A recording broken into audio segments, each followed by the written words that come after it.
Got it. Okay. Now we're ready to go, right? Correct? Yes. Okay. All right. Calling to order the October 4th meeting for the Clark County, Washington Clean Water Commission. This is Matt Jones, the chair present. Going on with our roll call. Robert? Present. Ted? Present. Roger? I'm here. Jeff? Present. Thank you. Sandra?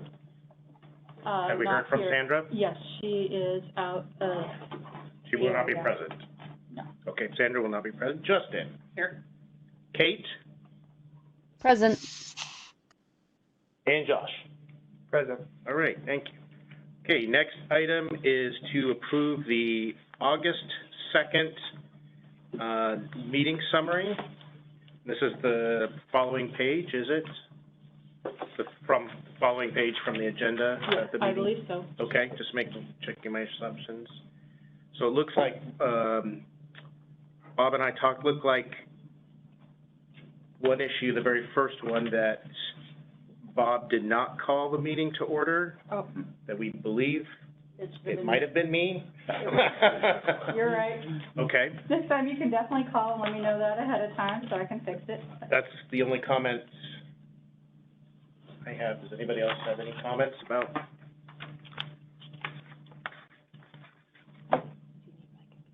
No, you want to help? Okay. No more comments? Okay. Is there a motion to approve as noted with the amendment? So moved. Okay. Second. Second. All those in favor? Aye? Aye. Any Aye. oppositions? Oh, sorry, a little too fast. Forget the delay. Sorry, Kate and Jeff. So I heard Kate, aye. Are there any oppositions? Okay.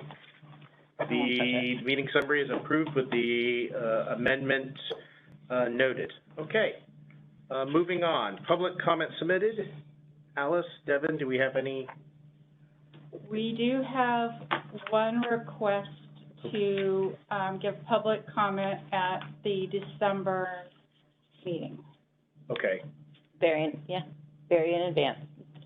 A request. Yes. Okay. Mr. Bracci, who's presented before, would like to bring, and I will send that out with the next meeting packet. It's, Okay. I believe it's the same packet that you received the last time. Which, can you help remind me just which packet that? He was concerned about the homeless camps, I believe, on Burnt Bridge Creek drainage. Okay, yeah, was this about a year ago? Yes. Yes. Okay, so Year and a thank you. half, All right. year. Yep, okay, great. Okay. Is this, I don't want to be out of line here, but the council has heard his presentation before, and I don't know if there's been any county action upon it. Is this a valid, valuable use of our time? I think that's a good question, and my understanding is that if somebody requests public comment, normally they are entitled to a 3-minute public comment Sure. period. Yeah. And so we have to accommodate that, but we are able to limit the duration of the public comment. Very well. Okay. Okay, so is that it for, no public Correct. comments for our session today, but we have Correct. one scheduled checked it. for our December, okay. 4 o'clock. Okay, excellent, okay, thank you. Right, moving on to the division updates. Devin, this is a manager's introduction and update. Yes, thank you. And actually, because my update's a little bit longer, I was hoping that we could get your approval to allow Eric to go first. Oh, yeah, that he sure. can go home to his Everybody family. okay with that, or does everybody want to just make Eric sit through class?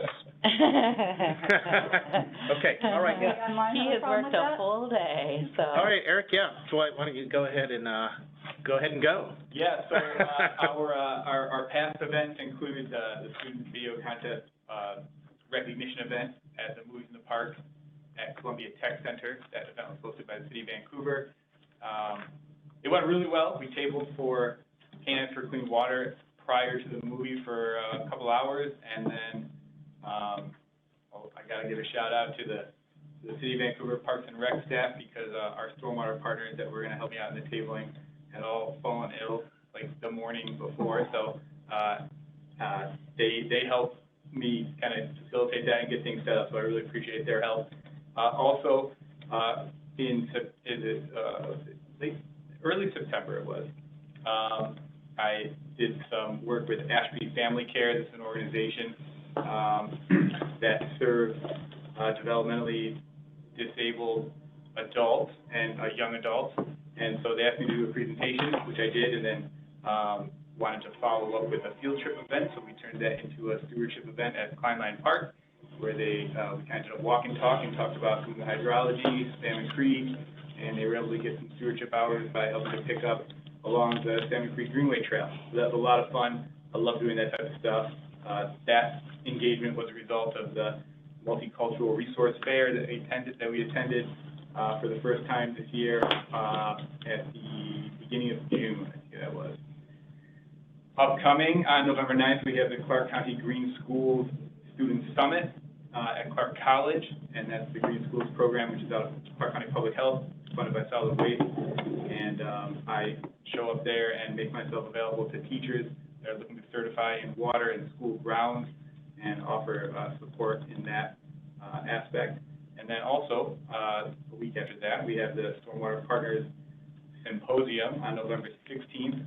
And the agenda for that is about to go out. I've been having a hard time identifying or communicating with the keynote speaker, but I think that's all ready to go, so I will be sending that out soon. Some of the ongoing efforts that we have been really busy, finalizing or writing and finalizing an ecology grant, which will be submitted by October 12th. And that grant will really focus on 4 things. One is to fund the Follow the Water digital marketing. A lot of this work is created through the Clean Rivers Coalition, the state of Oregon and Southwest Washington collaborative. And so the Follow the Water part is the connecting people to their water and their behavior to their water, the umbrella that sits over behavior change campaigns. Another aspect of that grant will be to fund an organization called Changing Currents, which is a youth tribal organization, an intertribal organization that focuses on water issues and education.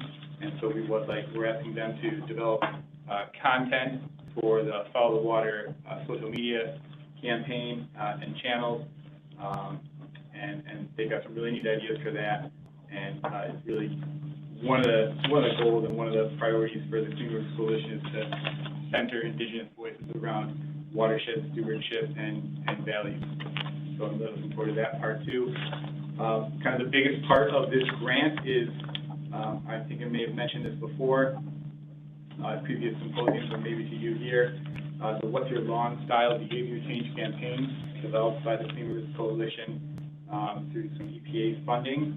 And we've got a lot of the groundwork laid for this behavior change campaign. It's currently being piloted in 4 jurisdictions in Oregon. And so we're going to take the resources that have been developed and the information from the pilot programs that are happening very soon, launching very soon, and we would like to bring that in a modified version up to Clark County. And the primary material that campaign addresses is weed and feed. So it's both a fertilizer, nutrient, and a pesticide reduction campaign.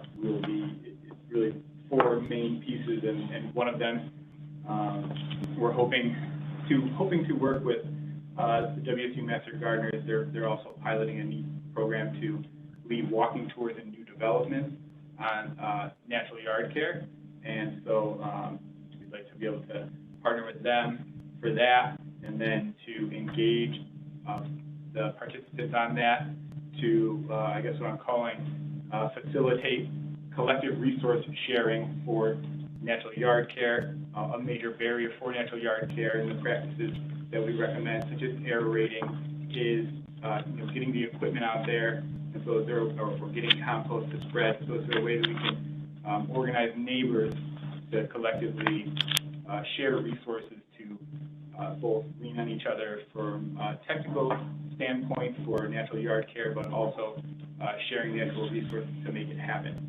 And then the last part of this grant will include Latinx landscape professional training to educate these folks about pesticide reduction, safe use of, and also alternatives to pesticide and fertilizer. So we're looking forward to that.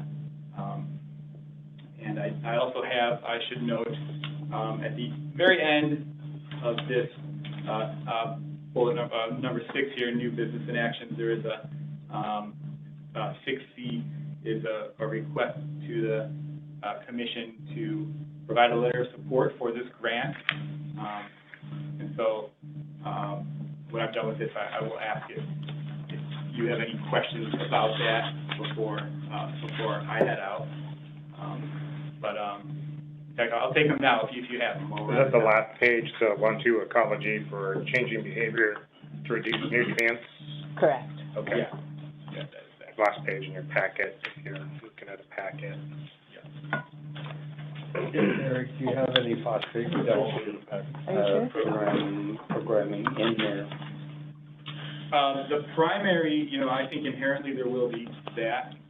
Inherently, it's really the main material we're targeting is weed and feed, which has a tendency to be, too much everywhere too often.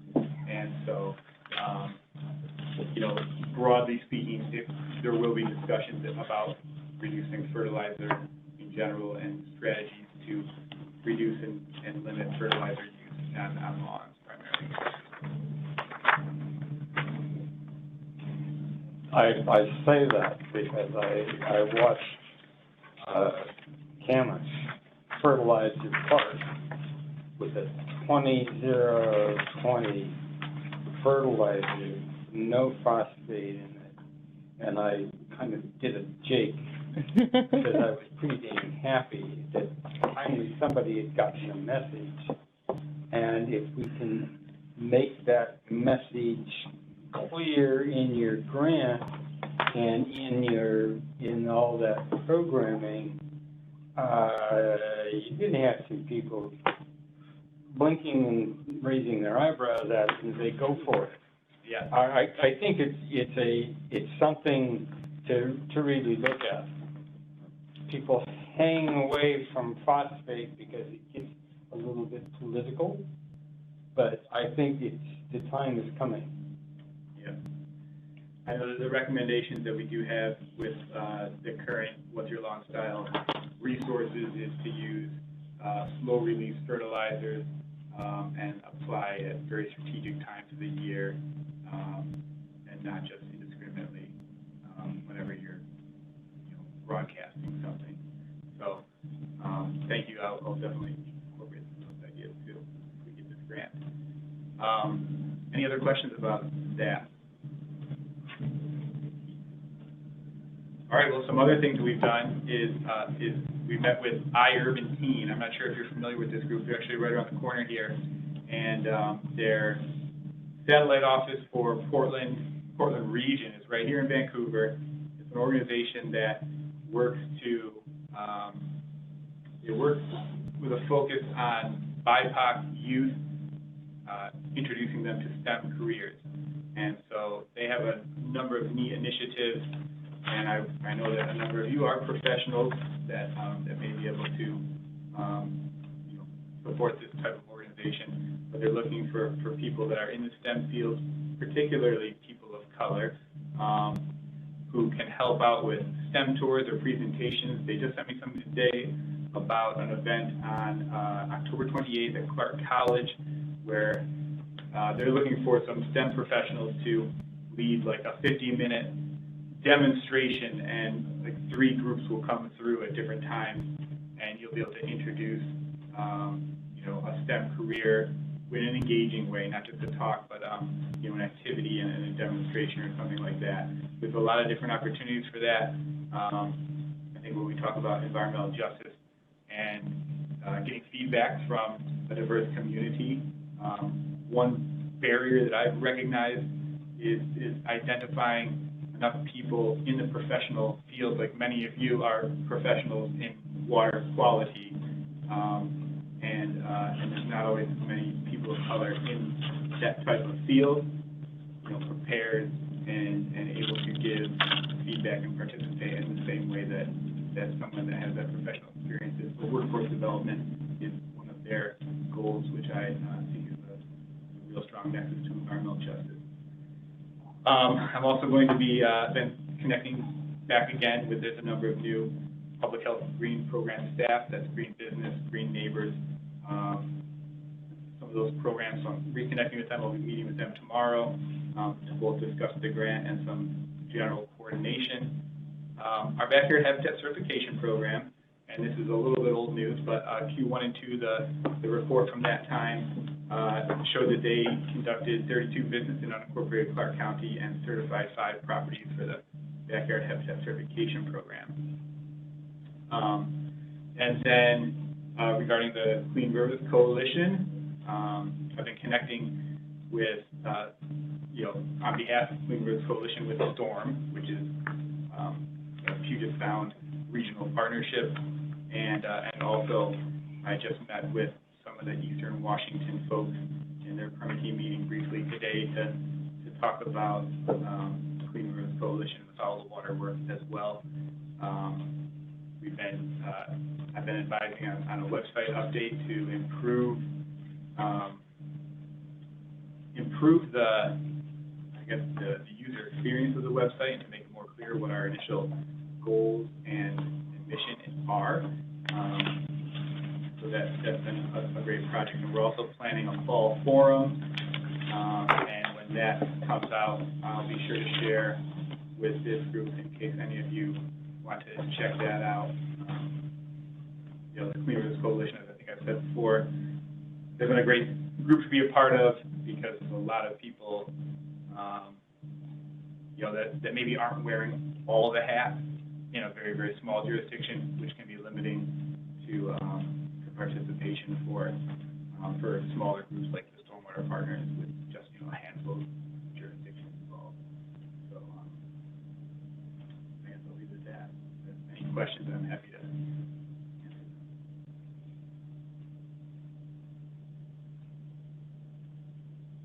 I would just say, Eric, I think that the timing of the grants that you're applying for, being focused on nutrient and pesticide reduction with what's going on and, you know, all the momentum around Lacamas and Vancouver Lakes just fits really well with the timing of the lake management plan. So I'm really excited and hopeful that that grant will be successful and that Ecology funds it.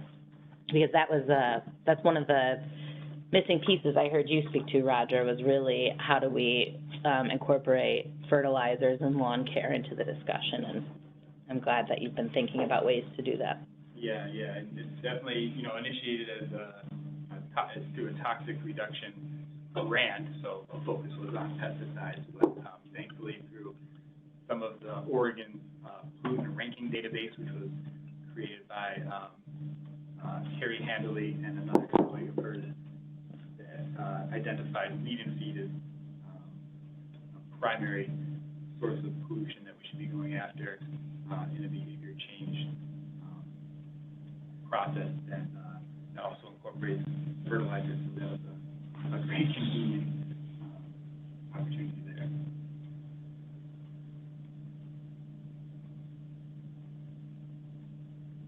All right. Well, thank you, Eric. Appreciate it, as always. Thank you. Yes, thank you for your time. All right. Enjoy your time tonight with your family. All right, so I guess moving back up to the manager's introduction and updates. Sure, and I'll try to keep this to 15 minutes and then provide you with some time for questions if you have them. I guess just a little bit about me. I had a chance to meet many of you one-on-one, but I just wanted to just say it was nice to meet you. I'm excited to work with you. That's a photo of me paddling on the East Fork Lewis River that my husband took, but I'm originally from Michigan.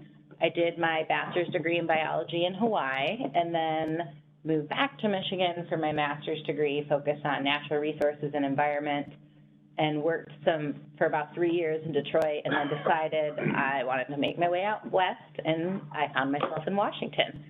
So I moved to Washington in 2018. I came out here all by myself. My dad pulled my stuff out here for me, and I didn't know if I'd stay long, and now I have a house, a husband, a dog, and a great job. And so before coming to the county, I was with Department of Ecology. I was at one point was the lead on the Lacamas work that's happening, and then paused.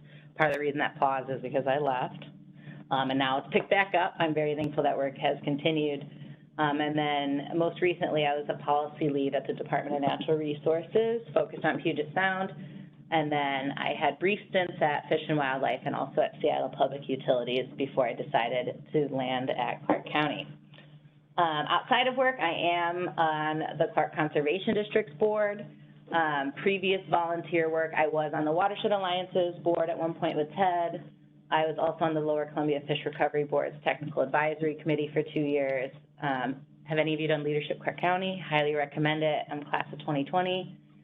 Love meeting other alumni, and I was a Vancouver Parks and Recreation Advisory Commissioner for 2 years. So I'm very passionate about the work that we do within the division and within the county outside of work, and like to volunteer where I can.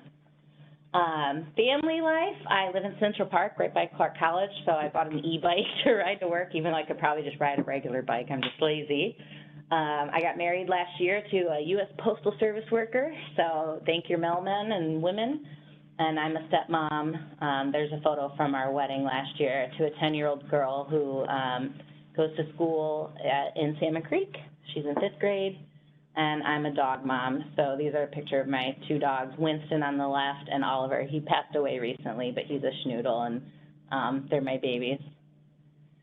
So a little bit about what I've been working on since I started on August 16th. I hope I took some time to write down and understand what the heck it is the Clean Water Division's been doing. And one of my goals is to increase that transparency and explanation of everything we're working on. So I don't know, did any of you have a chance to read this ahead of the meeting? If not, it's a good read. I can walk through it, but would encourage you to take a dive into this. It is kind of long. I started out wanting to write a 1-page memo, and it turns out Clean Water needed 8 pages to summarize the work we do. So I'll be using this to kind of walk through everything we're working on, but I really prioritize having one-on-one meetings with each of you. I think I've met with all of you one-on-one. And things I heard from you were a genuine dedication and interest in public service and clean water. I also heard a lot of you are also volunteers in other places, not just here. I heard that you had good board experiences and that you have also had bad board experiences, and that you see opportunities for improvement for us to increase when we get things to you and we're guilty. We didn't meet that goal this week because things have been nuts. But my goal is, and Alice's goal, both of us working together, are to get everything to you as far in advance as possible, even if we're working on things up until the last minute. But I would also say, in regards to the Clean Water Commission, we've been focusing a lot on recruitment, which Alice is going to talk about later. And then also just wanted to acknowledge that I'm very aware of one of your priorities being updating the code around the Clean Water Division and what you do and your authorities. And that is something, you know, looking at the draft, and we have time to talk about that later, there is nothing in the current draft language that I disagree with. I'm supportive. My intent, though, is to get to know you all first before we take that to council. And they have a really busy schedule right now. So we have more time to talk about that. I know that's something you guys are very passionate about. It is a priority. I just wanted to acknowledge that up front and talk about timelines a little bit later. But I'm going to shift into some other topics. So one of the other things that I've been working on a lot in the last month have been focusing in on the Lacamas watershed and getting up to speed on where everything is with Department of Ecology and with the Lacamas Symposium and with the City of Camas. And so, some updates I have for you is that I was told to lean in and provide as much support as I can for the LACMS Symposium. I know that's a big paradigm shift, probably in what you know, just things change, you know, can't focus on the past, focus on the future.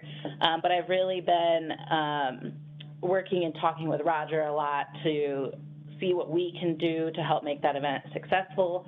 I would also mention that I think it's somewhat serendipitous that you guys were planning this event not knowing that the Camas Lake Management Plan just went out for public comment last Friday. So it is available on the Engage Camas website, and I'm working with Jeff and another scientist on our team to review, and we're gonna provide comments on that plan, and we're coordinating with the council to provide comments on that plan, because although we've been a part of developing it, it was really done by a consulting firm, and we helped with the data and stuff, but we're gonna review it and provide comments on the recommendations in the plan, and our plan is to have that done before the symposium. And just so you guys know what else has happened is that Camas has reached out to the county, and now we are working on an interlocal agreement with Camas to do implementation of the lake management plan. And so Camas came to our city or our county council meeting, and we briefed the council, and we got council approval to enter a formal interlocal agreement. We don't have all the details of what that interlocal agreement is, but what I can tell you is that we have approval, we're working on it. And I was also, the Camas City Council had a September 28th special meeting where they went over the lake management plan, and I was there to show county support as well. So a lot of really good things happening around LACMS, and through all of this, our council has become very interested in the symposium.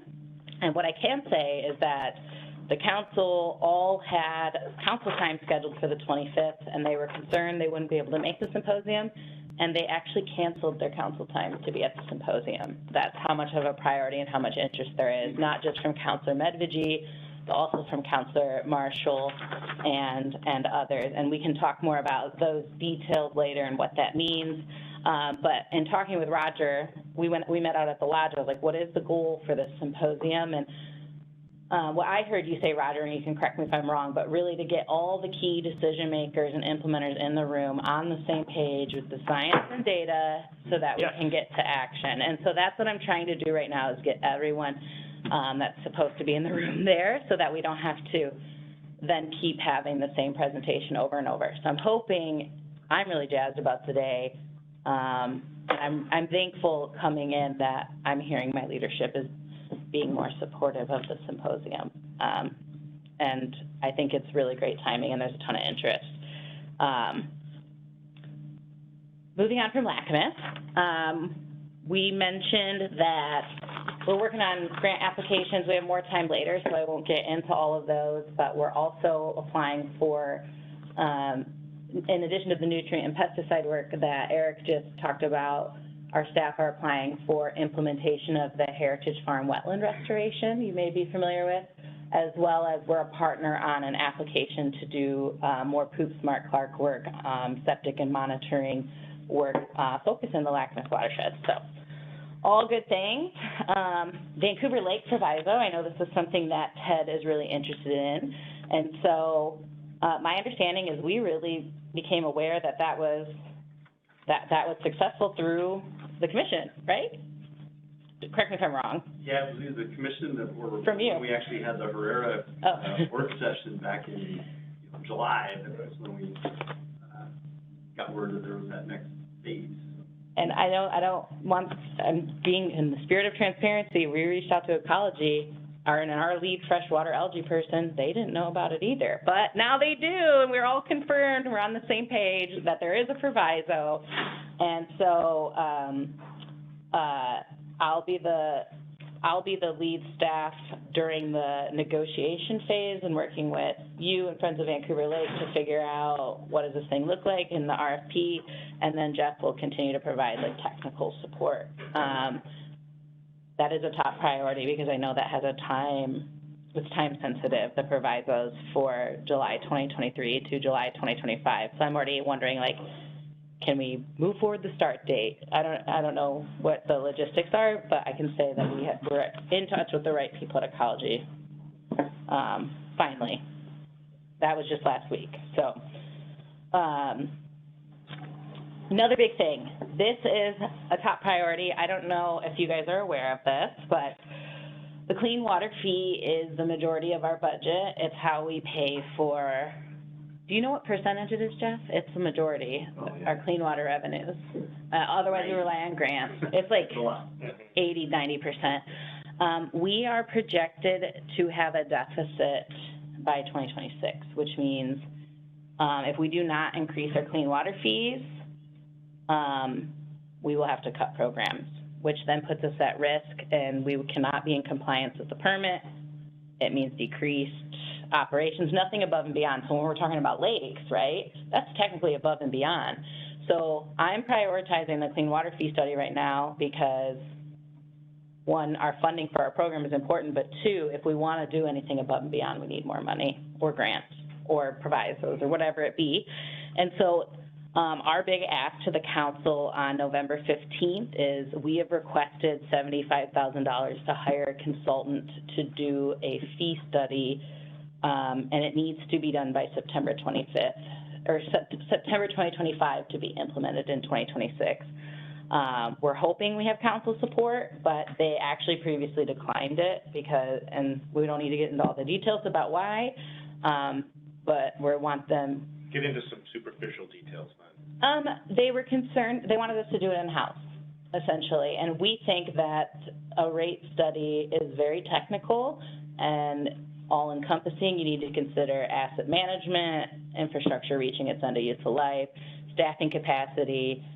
We're expecting 115,000 more houses in Clark County, population growth, and so it's, with our current capacity, with 18 staff, there's just no way unless we dropped everything and did this study.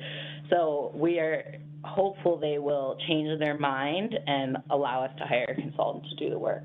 And we want to get the RFP out in January. What could this body do to support your efforts? That's a good question. I mean, we're talking about doing letters of support for other matters, us weighing in on the rate study and supporting it in writing or through some resolution or something. Would that be a help? I think that would be great. I would appreciate that. Is that something the commission has formally done? We haven't had I'm a still rate learning. study type of request before, but I think that type of thing would be appropriate, sure.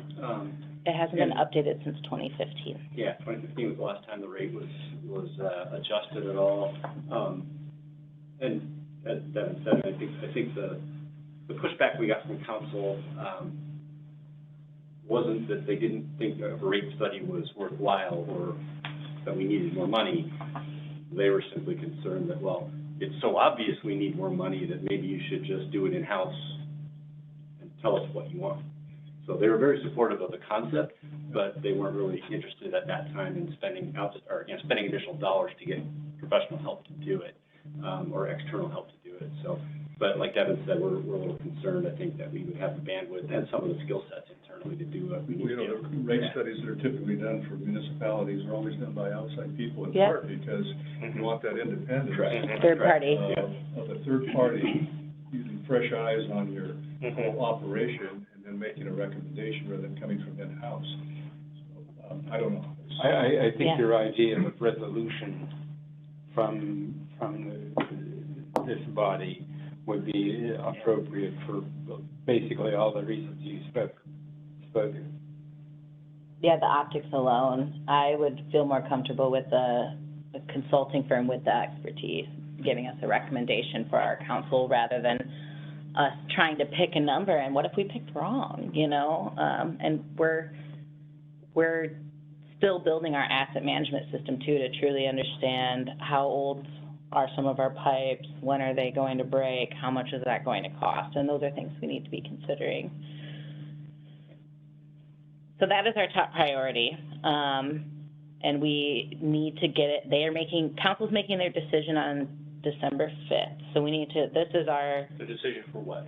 The decision of whether or not they will let us hire a consultant. Okay. to put out an RFP in January. So if we were to draft a letter, A resolution. talk about whatever it ends up being, talk about that here in a second, I guess, as a group, that would need to be done quickly. I mean, Yeah. I agree with Ted on all points. Whether council will actually listen to us is the other issue, but I'm more than happy to sign on. Another thing, So, a thought, yeah. and Alice, correct me if I get any details wrong here, because this is an open Public Meetings Act comment I'm about to make.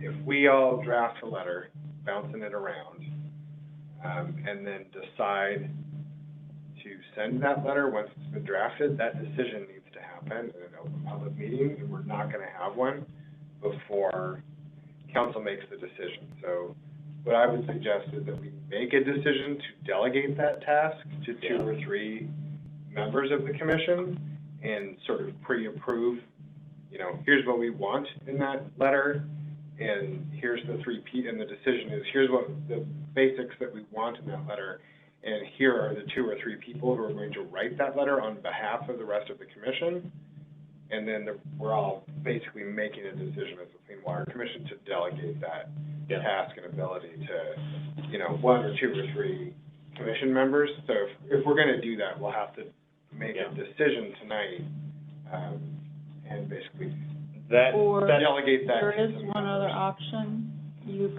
We could do a special meeting.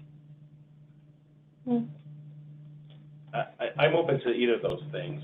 I would say, going off what Josh said, if I would add a question to that, if we did that, would it be acceptable to have Devin draft the letter?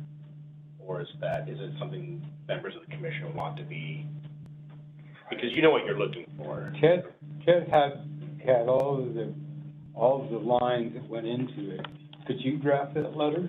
Sure, I'd be glad Okay. to, or Devin could draft it and send it to me, and then we could, you know, sort of wordsmith it, and then. Okay, that meets all Josh's suggestions, I think. Yeah. Right? Yeah, as long as we're making the decision Yeah. to send it tonight. Yeah, right. Well, how does everybody, I guess, how does, back it up a little bit, how do we feel? I wanna make sure I'm paying attention online too, so Jeff and Kate, how do we feel as a group about, writing this letter of support to hire a consultant?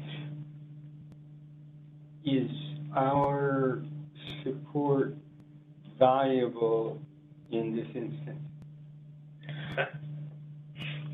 I think well, if you really want to talk about it, your code as it's written now, Yes. it's really about the fee, right? And also that we are supposed to provide guidance to the council. Kind of what I Whether thought. they choose to listen to us, Roger, is a completely separate story, which, I I know you understand that, but I'm just verbalizing that. Yeah, I got that, I got that. Yep. So anybody online have comment? Yeah, Kate or Jeff? I'm in support of this. You know, I agree with having a third party do the study. Aw, baby. Well, Do we need is there to a vote on formal this? vote? Yeah, do we have to? Probably, yeah, there need to be Okay. Motion. a motion and So from the second. commission, who's gonna be delegated? Well, I think we all volunteered Ted. Ted's been voluntold. And Ted will work with Devin. Is that acceptable to everybody? If that's okay with all of you, we could collaborate and get a draft letter out, ready to go, and we'll send it in a timely way. Who would be the would it be me or? I think it would be you. Ted? Okay, all right.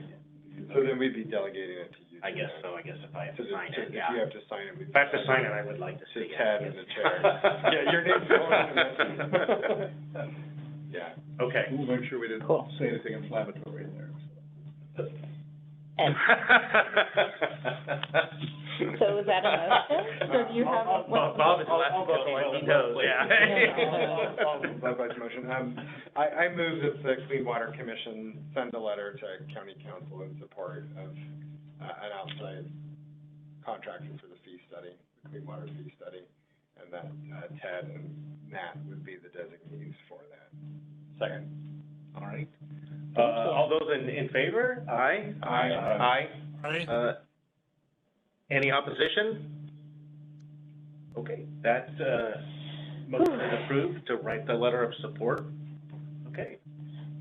And we have we've requested a work session on November 15th, or we are requesting, so if you want to come listen, and that's a good opportunity too for us to vocalize.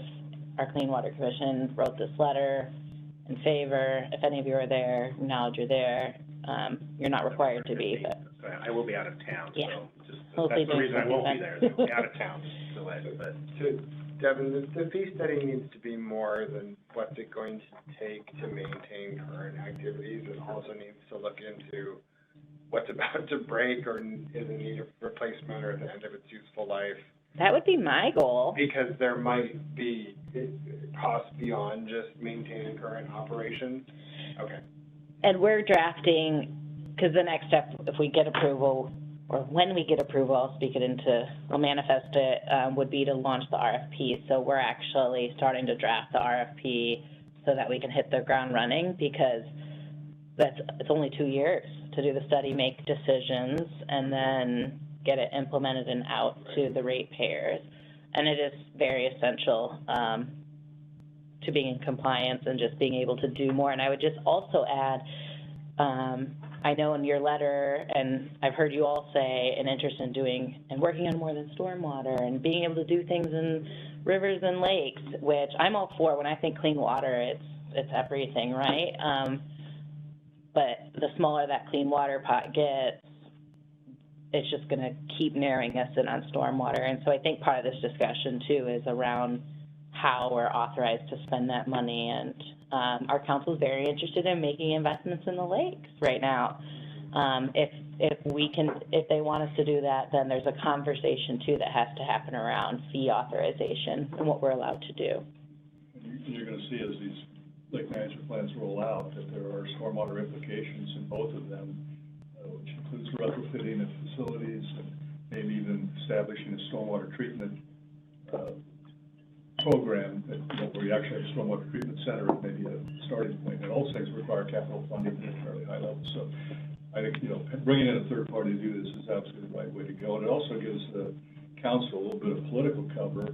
Right. Because they're hearing from an outside expert what those fees should be, and deflect some of the opposition that way too. So it works on a number of different levels. And go ahead. So, something I run into at my work a lot, which is typically your more poorly run agricultural land or more poorly run forest land still has a lower pollution signature than a suburban or urban landscape.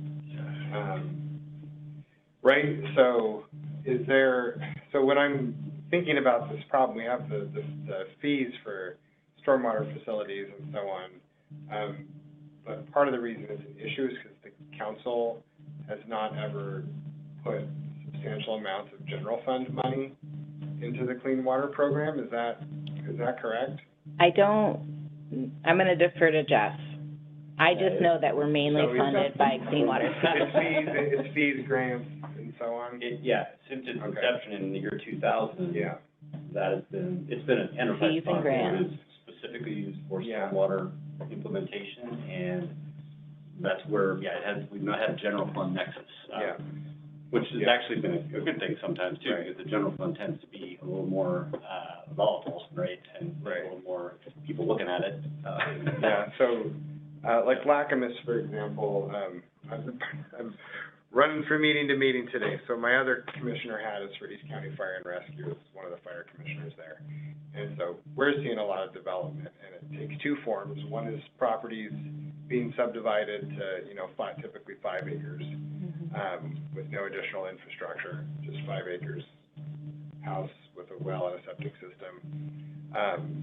But the other thing we're seeing a lot is Camas in particular is gobbling its way northward and westward. And so there'll be parts of, what's East County Fire and Rescue gets annexed into Camas that has its own issues in terms of the road use and the danger and kind of where fire and rescue resources are allocated. But the other piece of that is that's the Lacamas watershed. So I'm keeping a very close eye on development there for two reasons, water and fire. You know, there's a lot being built in the Lacamas watershed right now, and there's a proposal for like 8,000 more human beings being housed on the north shore of Lacamas Lake, hopefully with sewerage.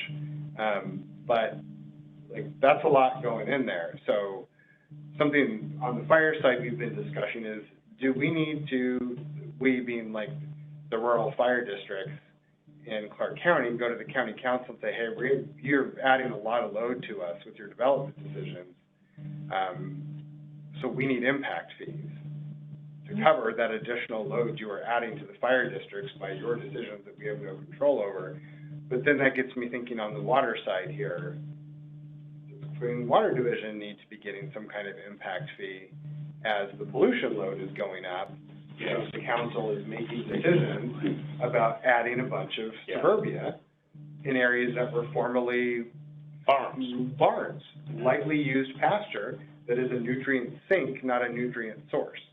And that nutrient sink is being changed into a nutrient source as you're getting a bunch of people that want to live the American suburban lifestyle with a highly fertilized and pesticide-laden lawn in front of it. So you've taken a situation that is a net sink for nutrients and isn't a source of pesticides, turning it into a net source of nutrients and a source of pesticides. And the council is not thinking about that, but it's adding loads to the Clean Water Division. So what you're really talking about is changing the focus from one of managing stormwater and sewage, but to treating it and looking at the quality of the stormwater and sewage.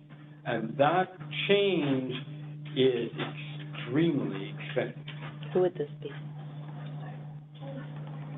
Sorry. One of the most direct impacts as far as the NPDES permit is concerned, in terms of what you're talking about, Josh, here, is that every one of those subdivision developments adds pipe.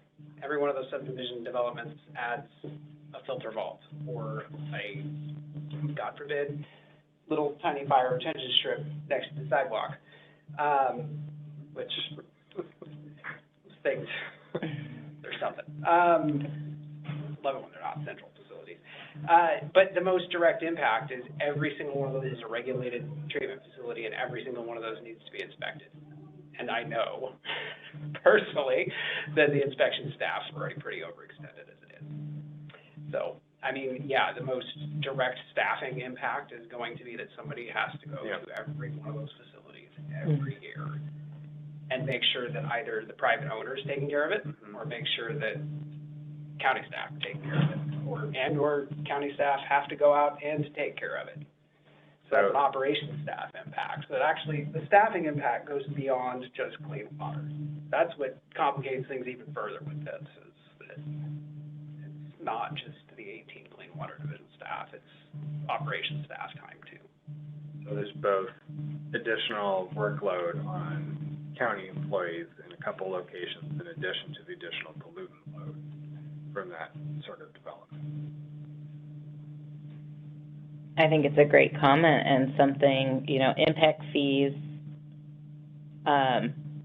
you know, my understanding is that they can help pay for some of the, like, larger drainage mainline extensions, not that are needed to enable development. I don't know where the county is on that, but another reason why we need a third-party consultant who can look holistically at our rates and fee structure to see if there are any other mechanisms that we need to explore to make sure that we have the funding.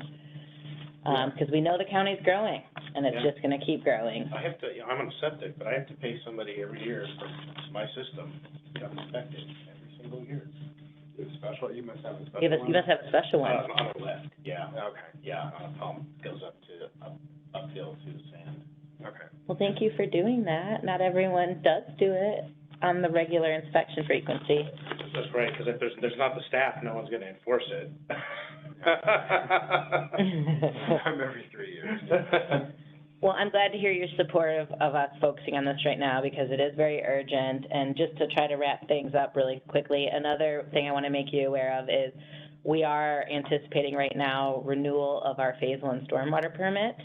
So we're meeting internally tomorrow. We have 9 months to get ready for a new permit that becomes effective on August 1st. So we are anticipating new requirements from Ecology, which costs more money, and we're also anticipating that we need to update our Clark County Stormwater Code and Manual, which drives all of the development in the county. It's a huge opportunity to really set a precedent for how things get built, and so our update of our manual is due to Ecology in June 2025, and that coincides really nicely with the comprehensive plan.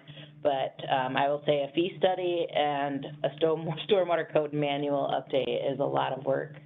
But I am excited to take it on because I think it's really important, and the code and manual is really, you know, if we can get that right and we can get our developers to use it and we enforce on it, we're going to see a better built environment in the county.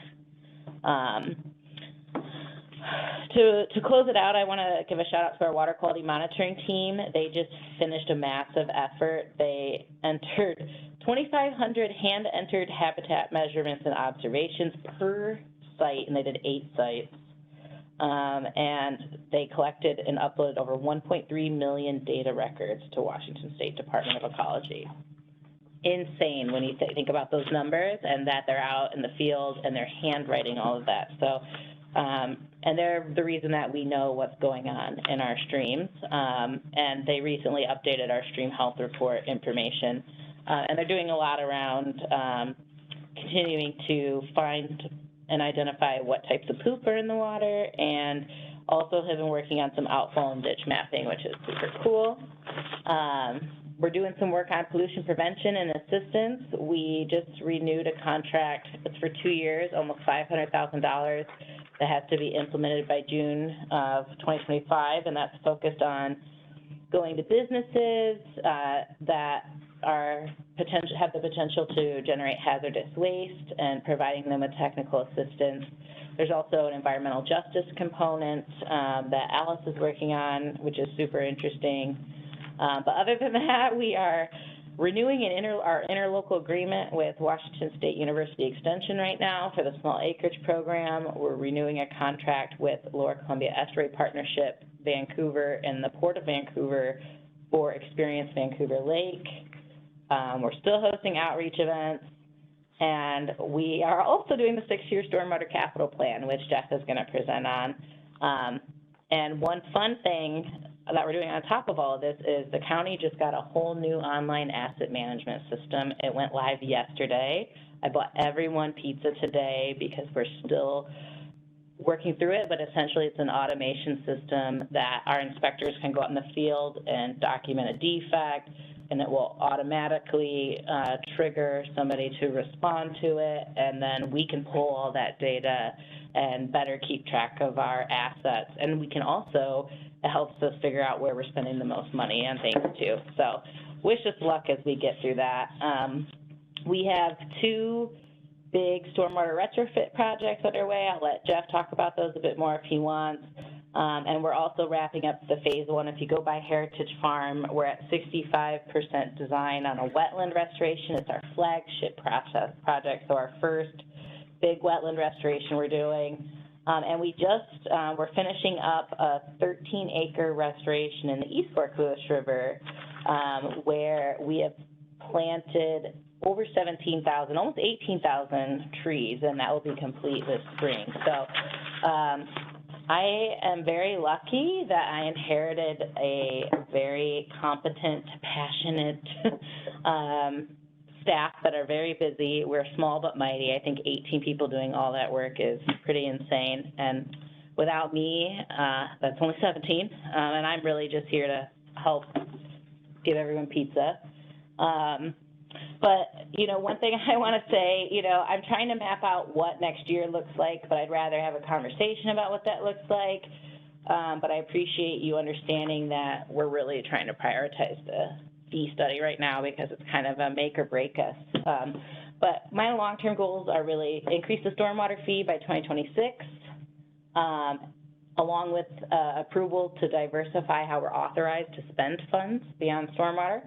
I like to build a robust training plan for all county staff on stormwater and NPDES permit requirements to make clean water the center of what we do and remind them why we do it and that it's a federal law and that if we don't do it, we're in violation and at risk of being sued. And we have a lot of new staff, so I want to make it a core, fundamental, bottom-up thing that we are focused on. Really focused, too, on building strong relationships with the Community Development Department, our Inspections Department, our O&M staff, and trying to figure out how stormwater fits into the site plan review, inspection, and end-of-warranty processes, and really just a longer-term grant and funding strategy, building staff capacity for technical assistance and enforcement. I recently heard a county councilor talk about enforcement, which I think is really interesting, and I would love to have more conversations about complaint response and issue response and enforcement, and just generally keeping the county council interested in clean water. That's my big goal. So thanks for letting me yap at you. I am going to stop now. I guess any questions, and then we can go to Alice. I know that went a little bit longer, so. So at what point are we talking about the code? You said the later. Which item will that fall under? It's under 5, unfinished business. Okay, alrighty. So we're still in division updates. Sorry, I'm long-winded, but I wanted you guys to get a comprehensive update on what we're doing, and my goal is to be more open and transparent about where we're at and where we're headed so that we can bring you along with us. So if you haven't read the memo, I encourage you to read it because there's a lot of stuff in there. Really appreciate the detailed memo and overview. Yeah, you're welcome. This is really a great document. It really lays out the plan and it gives us a framework to work with, and it's really good work. And this is just what we're doing through December. No, I'm just kidding. Thank you. Comprehensive light. Light comprehensive, yeah. That's the Cliff Notes. The Cliff Notes. Otherwise, I'll probably, if there are no questions in the spirit of time and wanting to make time for your discussion, hand it to Alice to go through her report. Sure. And I may also sneak out to use the restroom, so I apologize. No worries. So for, just a reminder, the 2023 annual report is fast approaching, and as I had put in my written update, I would like to, and actually Bob came up with this great idea in our bylaws meeting last week, to have a work group assist me and help draft some of the verbiage and get that done and get the pictures and get the data and the information that we need all compiled in one place so that I can then much more easily put it all together and be able to move forward with that. So I wanted to, one, remind you it's winter is coming, and we need to be working on that and getting going on that. And I am definitely moving into my busiest time of the year. The next 5 months is really busy. So I wanted to see if that was something that the commission would be interested in having either a work group or somebody that would be willing to, a couple people willing to help me, or? I thought, if my memory serves correctly, either at the end of last year or at the very, very beginning of this year, Bob, did you volunteer? I think you kind of said it in a way that you weren't enthused about it, but, I mean, and I'm certainly willing to help, you know that, but verbalize that for the rest of the table, but. Yes, I too am willing to help with this. I think we have an obligation to contribute to the annual report, and I think the commission should be involved. So would we have maybe to answer Alice's question, would we have a work group, or would it, what do we envision? Well, Josh seems to be our more people getting volunteer. our specialist, does this require anything other than a verbal agreement of the commission members as to who's going to participate? Do we have to go on record as saying who's going to do this? As we don't have a quorum. So if we keep it 3 or 4 or less, then we're okay. So. Well, in that case, I volunteer to be one. Okay. And if there's anybody else, let me know. Well, I will volunteer, and I'll be obligated to volunteer as well. Great. And then I'll see if Jeff, Kate, and I can also check and see if Sandra's interested. Well, I suspect Sandra may be. True. She sounded, I think she said something, did she say that at the meeting? She sort of indicated that as well. Okay, so that'd be, because I don't want a lot of people, because then the more people you get, the more difficult it is to I think 3 corral. people, and if somebody really has I'm certainly happy to step away if somebody has a burning desire to Great. do it. I really, I'm also happy really appreciate it. to be involved with it as well. Okay, excellent. And then we are moving forward with the 2024 clean water recruitment. The press release went out yesterday, and Eric actually was putting some social media posts out today, because it's Watershed Wednesday, and he was, I think, going to be putting some money towards to help try and push it out into some into a lot of different communities to see what we could provide. And I believe that some of you who are here in 2020 may have your picture up in social media, whether you're holding the sign, because we haven't had a group picture yet. So we need a group picture. We need to try and get that done. So hopefully maybe for the December meeting, we can get that done. So we'll have a nice picture for the annual report. And it's going well. We're really emphasizing and trying to encourage a lot of people in the DEI, trying to encourage people with different voices to come to the table. And so I included, I emailed it out in the packet, and then it's also in your packet here. Please feel free to talk with others about it, with people that you know, so that they can participate and apply. One thing this year, we did ask for a letter indicating people's interest in stormwater, watersheds, clean water, kind of what's their passion. You don't need to be requiring to know any of this, just a willingness to learn. So that's one of the things. Then we will be, the applications are due on November 2nd. We are hopefully going to be having interviews on the week of the 13th, if at all possible, in November, and get the decision made hopefully before Thanksgiving, so that we can get it to the county manager for her to make her selection and appointments. And then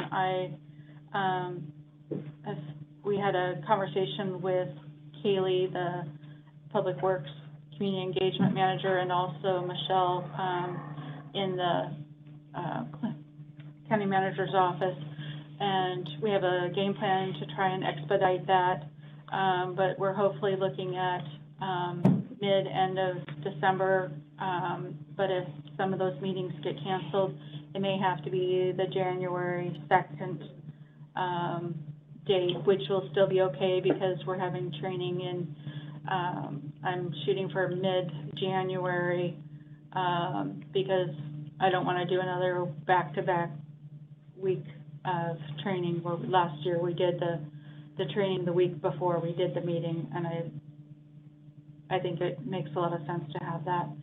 So, and a lot of that will determine availability and rooms and stuff like that, but I'll be working on that in the next month or so. I know, when are you going to be gone, Matt? Because traditionally the whole week of the 13th, or? Yes. Okay. Because traditionally the chair is set on the selection committee. Yeah, I'll be gone, 10th through 19th, I think. Oh, nice. Are you going somewhere fun? Yes, I hope so. But Because we would probably be doing these interviews via Teams.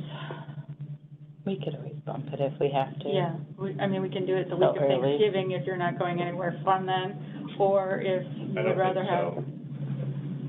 Yeah, I think I'm in town all of the Thanksgiving week. So would you be willing to? Okay. Yeah. Great.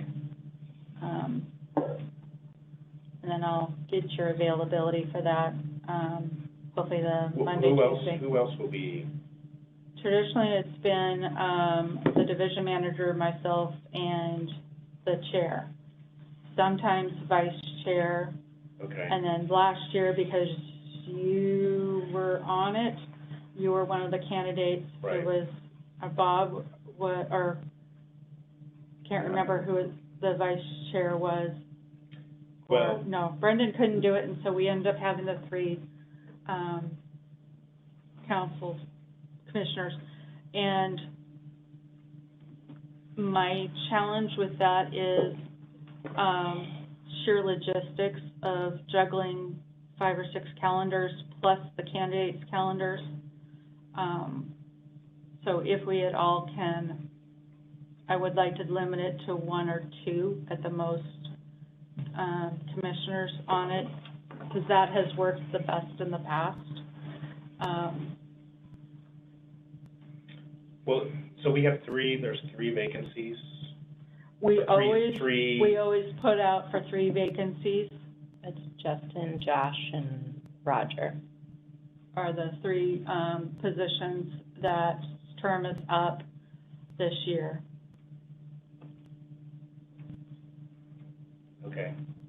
Have we talked about, or are we allowed to talk about whether or not you Well, 3 will be I'll reapplying? just say, I will not be reapplying. Since I started on the Clean Water Commission, I became a fire commissioner and also got put in charge of a new program at my agency in Oregon. So I went from being kind of like 90% to full-time again.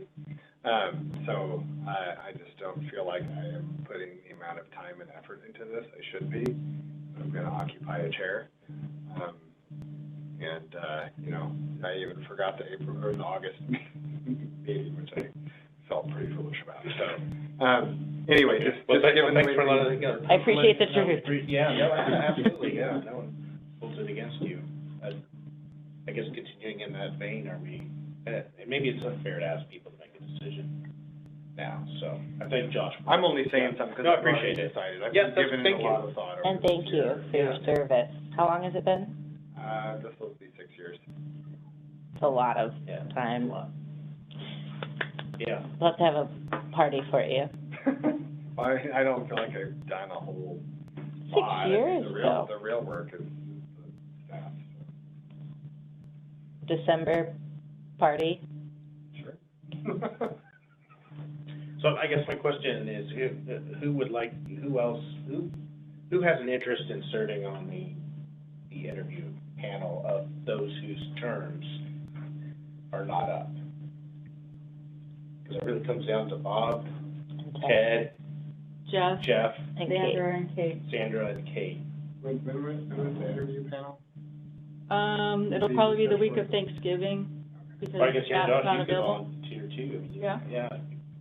It'd be perfect. To find your replacement. Yeah. There you go.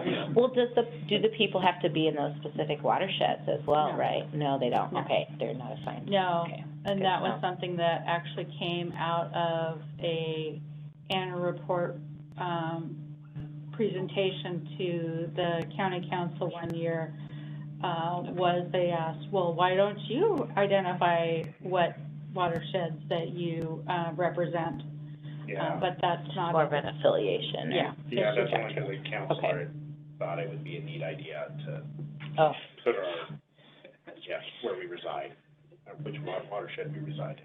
Yeah, but that is not. it's not a approved. required, okay. No. See, I But it's interpreted nice, it wrong. it's nice to be able to have diversity, and that is one of the aspects that we look at, is trying to diversify, but it is not that's not one of the, So, Bob, do you want to be on the I'm not gonna be here Thanksgiving week? week, Okay. and so it wouldn't work for me. It's a tough week. I mean, could we, well, maybe let's see, look at our People can- calendars, yeah. and maybe we can finalize the dates, knowing that the Yeah. 13th is a no-go, the week of the 13th, and then come back and, with some dates, If you need check that person, availability. I'll be glad to do it, but I think Josh would be a great evaluator, given his experience on the commission so far. Let me take a look at my, Well, yeah, is it possible, I'm thinking more about getting the people and then working around their schedules. True. this be daytime or evening? we usually have done them, I sometimes reserve things during the morning time, but I also do late afternoon into evening, and if we can, we try and knock it all out in one night. Sometimes we've had to have it go over a couple nights, depending on what availability people have. Okay. Yeah, I'm willing to do it. As far as afternoons, I'd have to check work schedule, but the evening of the 21st, I'm definitely not available. Okay. But yeah, I'm willing to Okay. help figure out what's good for the next round. So, Matt and Josh and possibly Ted. I hope we get great applicants. Ask We your have had friends. some amazing ones. We've had some really amazing ones. Thank you so much. And then I'm looking at doing the new commissioner training in January 2024. Probably will be the week, either of MLK or the week after. That'll give me 1 week between 1 to 2 weeks in between, The commission meeting. the commission meeting, but also, more importantly, year-end hard closeout,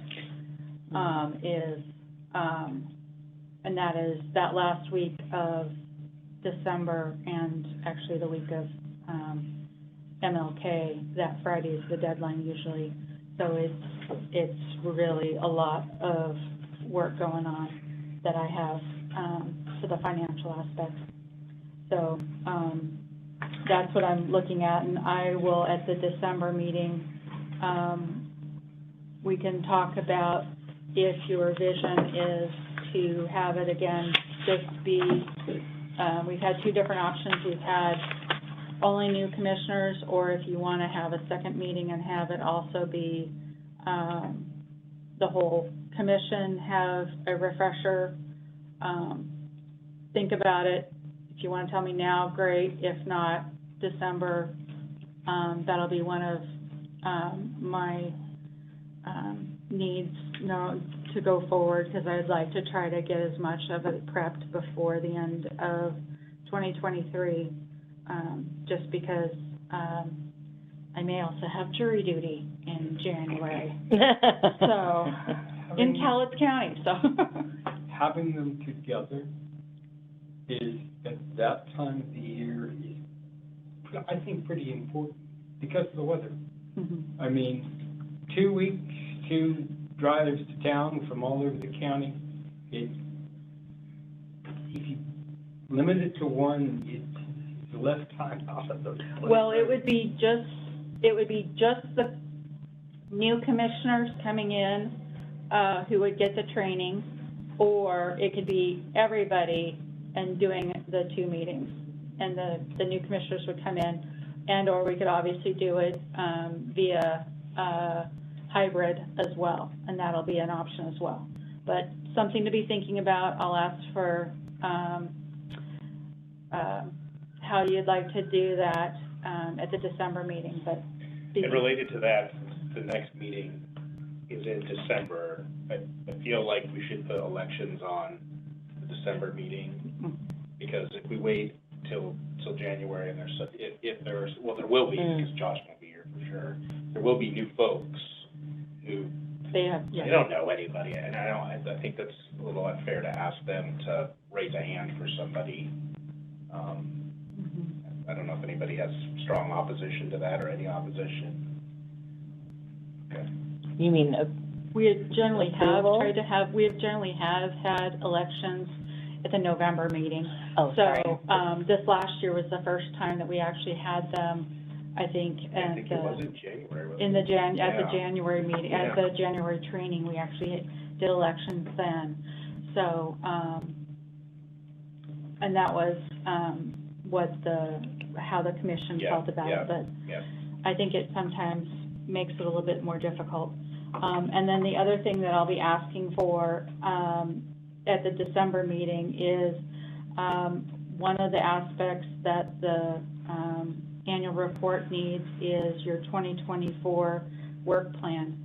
So be thinking about what you want to do for your work plan, for 2024, because Bob and Sandra and Matt will need to have that to be able to write it up, because that's always one of the most challenging parts for me to write, is to come up with a work plan that I have no guidance on.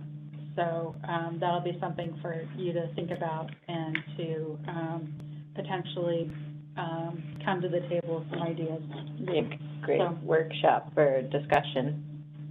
And that's all I have, because the rest of it you can read.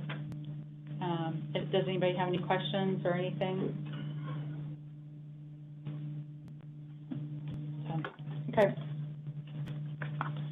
I just want to do a quick time check, because I know this meeting normally ends at 8:30. Does anyone need a bio break or anything? I guess you can just go if you need to. But Jeff, do you have any, since you're presenting, do you have any time constraints? I don't, fit it in wherever. Okay. And I'll continue to make it shorter and shorter as it gets later and later. We're down to like 40 seconds. So, yeah, no worries here. And there Whatever. are treats over there at the table. Oh, yeah, it's Justin's birthday. Yes. Oh. Isn't it today? It is. Yeah, it is. Shouldn't we have like a birthday dinner, like a? I thought you were bringing pizza. It's Wednesday. I mean. Happy birthday. We're doing a rain check on that for this weekend, so. We have the, Brownies. yep, our Mexican mocha. Ooh, That'll keep me up. sounds great. Actually, there's not a lot of espresso in it, so you're good. You'll be thick, you'll be able to sleep. I might have to get one of those. Cup of coffee earlier, so. Maybe we can move into the next part then? Yes, Would that be? finished. Okay. The round, well, Devin, I think this was your piece, the facilitated roundtable discussion of the vision and goals for the commission. Which is really a long way of talking about the code update, Okay. so, By the way, I can't see any of that. I know. That's Sorry. my old eyes. Wouldn't that be nice if, I can't really even see it either. Well, At least we have it printed in front of You us. have glasses in the car. Yeah, sorry. So, Oh, wait, yes, no. Oops. They're not on my head. I guess one of the things that I was hoping to talk about with all of you, I met with each of you one-on-one to hear a bit more about your goals and your vision. We've talked a bit about the code. Now you've heard us talk about how important the fee is. And so I'm interested in understanding, and I've also read the letter. I just wanted to put that out there, which I thought was great. And I think, I don't have any suggested changes or concerns about the code or the letter as it's written. I think. And I know that the code, she told me that, one of our PAs also had read it and thought it was great. I just want to understand or spend some time with you learning more about what it is you want to do, and maybe that's through the 2024 work plan discussion, just so that I can best support that, and that way we can be really strategic and prepared when we do get on the council's calendar for a work session, so that we're coming together in support of each other. And I wish I felt like I could do that this month, but since we're all new with each other, I would like your support and understanding that I can better represent the commission, and I feel like you can better represent the division if we take a little bit more time to talk about the 2024 work plan and what that means in the context of the code, and then ask for the update. So I'm just throwing that out there, but I want to hear from all of you where your frustrations are, what you've been doing, and how you see this, I guess, connecting to your work plan or not. I think that'd be helpful. So I'm going to zip my lip, and we'll spend a little bit of time if you want to go around and just talk about your vision goals and the code. Roger, the blight one. I have a hobby horse. What did you say? I have a hobby horse that Okay. every now and then I climb on. And this is my hobby horse. And the hobby horse is phosphate. And it's... I'm going to write it down. Really? This I got, believe it, from New Hampshire, but it is a fairly decent look at phosphate in water. And for the people who are online, I will scan it and send it to you tomorrow, or is it long and maybe somebody could read No, it? it's 2 pages. Well, actually, I can send it to them. Okay, well, but they are not seeing it now, so that's the only thing that. It, you back up. I should hand this to Eric. I have a long history with phosphate, you don't need to know about that, but I think it is going to be a pivotal problem for clean water in the next 5 to 10 years. We see it in all the bodies of water that we have in the county. We see it in all the bodies of water up and down the Columbia. Phosphate is a true trigger in the environment. And yes, we have phosphate bans. I can remember in '88 standing in front of the Spokane City Council with a 2-gallon jug of water that came out of the Spokane Lake and said, you guys got to do something about your phosphate and get it out of the river, because Lake Spokane has the only body of water in the state that has an adjudicated 25 micrograms per liter of phosphate in it, and they had to keep it. That was what triggered the first phosphate ban. Now it's in dishwasher detergents, and it was initially in clothes, just whatever they put in the washing machines. But they've had to extend it because of people's needs. And what we see all up and down the Spokane, or the Lacamas watershed, is house after house after house that are on septic tanks. And you see all sorts of bodies out there spreading fertilizer that has tons of phosphate in it, and it runs off because the soil doesn't need it. Plants don't need it. So this is a problem that is governmental, it's state, it's local, it's county, it's city. It is all of our problems. Because last week, yeah, on Wednesday, I had a sessy disc in the water all down Lacamas Lake. I didn't get one Secchi depth more than 1 meter. That means that the lake is full of actually cyanobacteria and other kinds of algae. So much so that you can't navigate in that water anymore. It's the worst I've ever seen it. I've been looking at it for 4 years. So this problem is a hidden problem because it has to do with sewers, it has to do with surface water, stormwater, and groundwater. And that phosphate comes in to the system, and we've measured it. Coming down Lacamas Creek, the last measurements we had were at 10 and 12 milligrams per liter. That's 1,200 micrograms per liter. A mesotrophic lake tops out at 25 micrograms per liter. I have it. I told you it was a hobby lake. And I say this with all sincerity. This is a problem that is going to reach up and grab the county. It's going to grab the state, as it already has. And people are going to have to do some, they're going to have to take some action.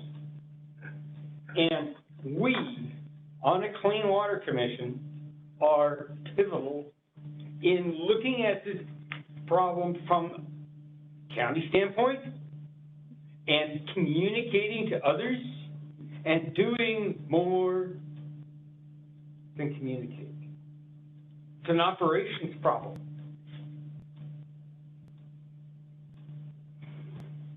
And I want the future to be phosphate-free. I'll finish with one really happy story. When we were doing our test, we did Round Lake on Thursday, and this gardener was out there pushing his fall fertilizer spreader on the park, in the park. And his bag of fertilizer that he was filling up this thing was sitting over there. I had my Lacamas Watershed Council vest on, and I said, I wandered over and looked at it. And I practically skipped and laughed all the way down to Round Lake to take the sample because it was a 20-0-20 fertilizer. And I said, all right, Steve Wallace finally got the message. That message has to get to everybody. It has to get to everybody all over the county, and it needs to be a model for the entire river.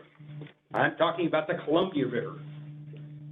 It really does, and it needs to be a maybe even a tri-state program, and I think it starts right here. I'll get off my hobby. Thank you. I thought that was great. Well done. And I only giggled because you're a great storyteller and I loved all the sound effects. I agree with everything you said, so. I taught elementary teachers for too long. I mean, the sound effects are fantastic. And you have to do that, but to get the point across. It's good. Thank you. So phosphate-free future from Roger. Would anyone else like to share their vision? Well, I think I'd add to that somewhat in that when we wrote the letter that we previously have sent to council about the code revision, I think the broader perspective of the health, maintaining and enhancing the health of the watersheds within Clark County is an important component of the charge to the Clean Water Commission. And I had sent the historical, the actual code as it currently exists in for everyone to remind themselves. But if you read the original code is not restricted to stormwater. It talks about surface water and runoff and how that it deals with things as being the charge of the commission. So I don't view this as any radical change in what the commission should be concerned with. I view it more as a matter of returning sort of to the roots of the expectations of the original charge. And in that regard, I'm fully sympathetic to Roger's plea to voice the idea of phosphates as one of the concerns in the watersheds. And my only concern would be it's not the only concern in these watersheds. And I would like to see us keep a much broader perspective. I would like to see us deal with things like septic systems, other sources of pollution. And truthfully, I would like to see the commission begin to think critically about what they can do to help. What I see as the future is probably entering into some sort of stormwater treatment in general and perhaps runoff treatment. And our way to do that, I think, is sort of through cooperation and coordination with the other political entities and the private nonprofits that are directly engaged with water quality in the county. And I guess that's what I'm hoping the commission continues to do. Thank you. Bob's talking kind of a general watershed plus stormwater approach, which is where I was going to come from, so I won't repeat that. And then, you know, Roger's really nailing one of the specifics, that a specific water quality issue. And also, as a side note, harmful algal blooms have just blown up everywhere in the state of Oregon, where I'm most familiar with things, and certainly it's gone from where I feel like where people are okay to recreate in Round Lake and Lacamas Lake all the time, to where now, like, huge parts of the year when people most want to recreate, it's a terrible idea. And, you know, like, you love dogs, and I would never take my dog at any time of year to Lacamas Lake at this point. So it is bad. So to add to kind of what the watershed approach that Bob talked about, I'd like to, you know, and I know I'm stepping back, so I'll throw this out if you wish. I'd like to see the Clean Water Commission look more holistically, both from sort of a watershed plus stormwater approach, but also what are the other actions that the county government is taking, and are those actions and choices that the county government is taking beneficial or harmful towards clean water. And the other thing I'd like to see is, you know, pushing the county to take an approach that's dedicated to retaining the natural, I'm going to use the term infrastructure, even though I don't think that really covers it, to retaining the natural infrastructure that we have, whether it's, you know, good farm soils or clean water, or the, you know, assimilative capacity of unmanaged land or whatever. I'd like to see the value of, you know, of unmanaged land, so-called waste areas or unused areas, and that sort of thing is part of what the county looks at as an asset, not as something that needs to be put into a productive use. And not just a riparian focus, but an upland focus as well. Yeah. And keeping work, and the value of keeping, there's a water quality value to keeping working lands as working lands rather than being developed. And, you know, our county has, for as long as I have lived west of the Cascades, has been on a develop trajectory, and it's starting to, those chickens are coming home to roost. Yeah. Has Rocky or his staff ever presented for legacy lands planning to this commission?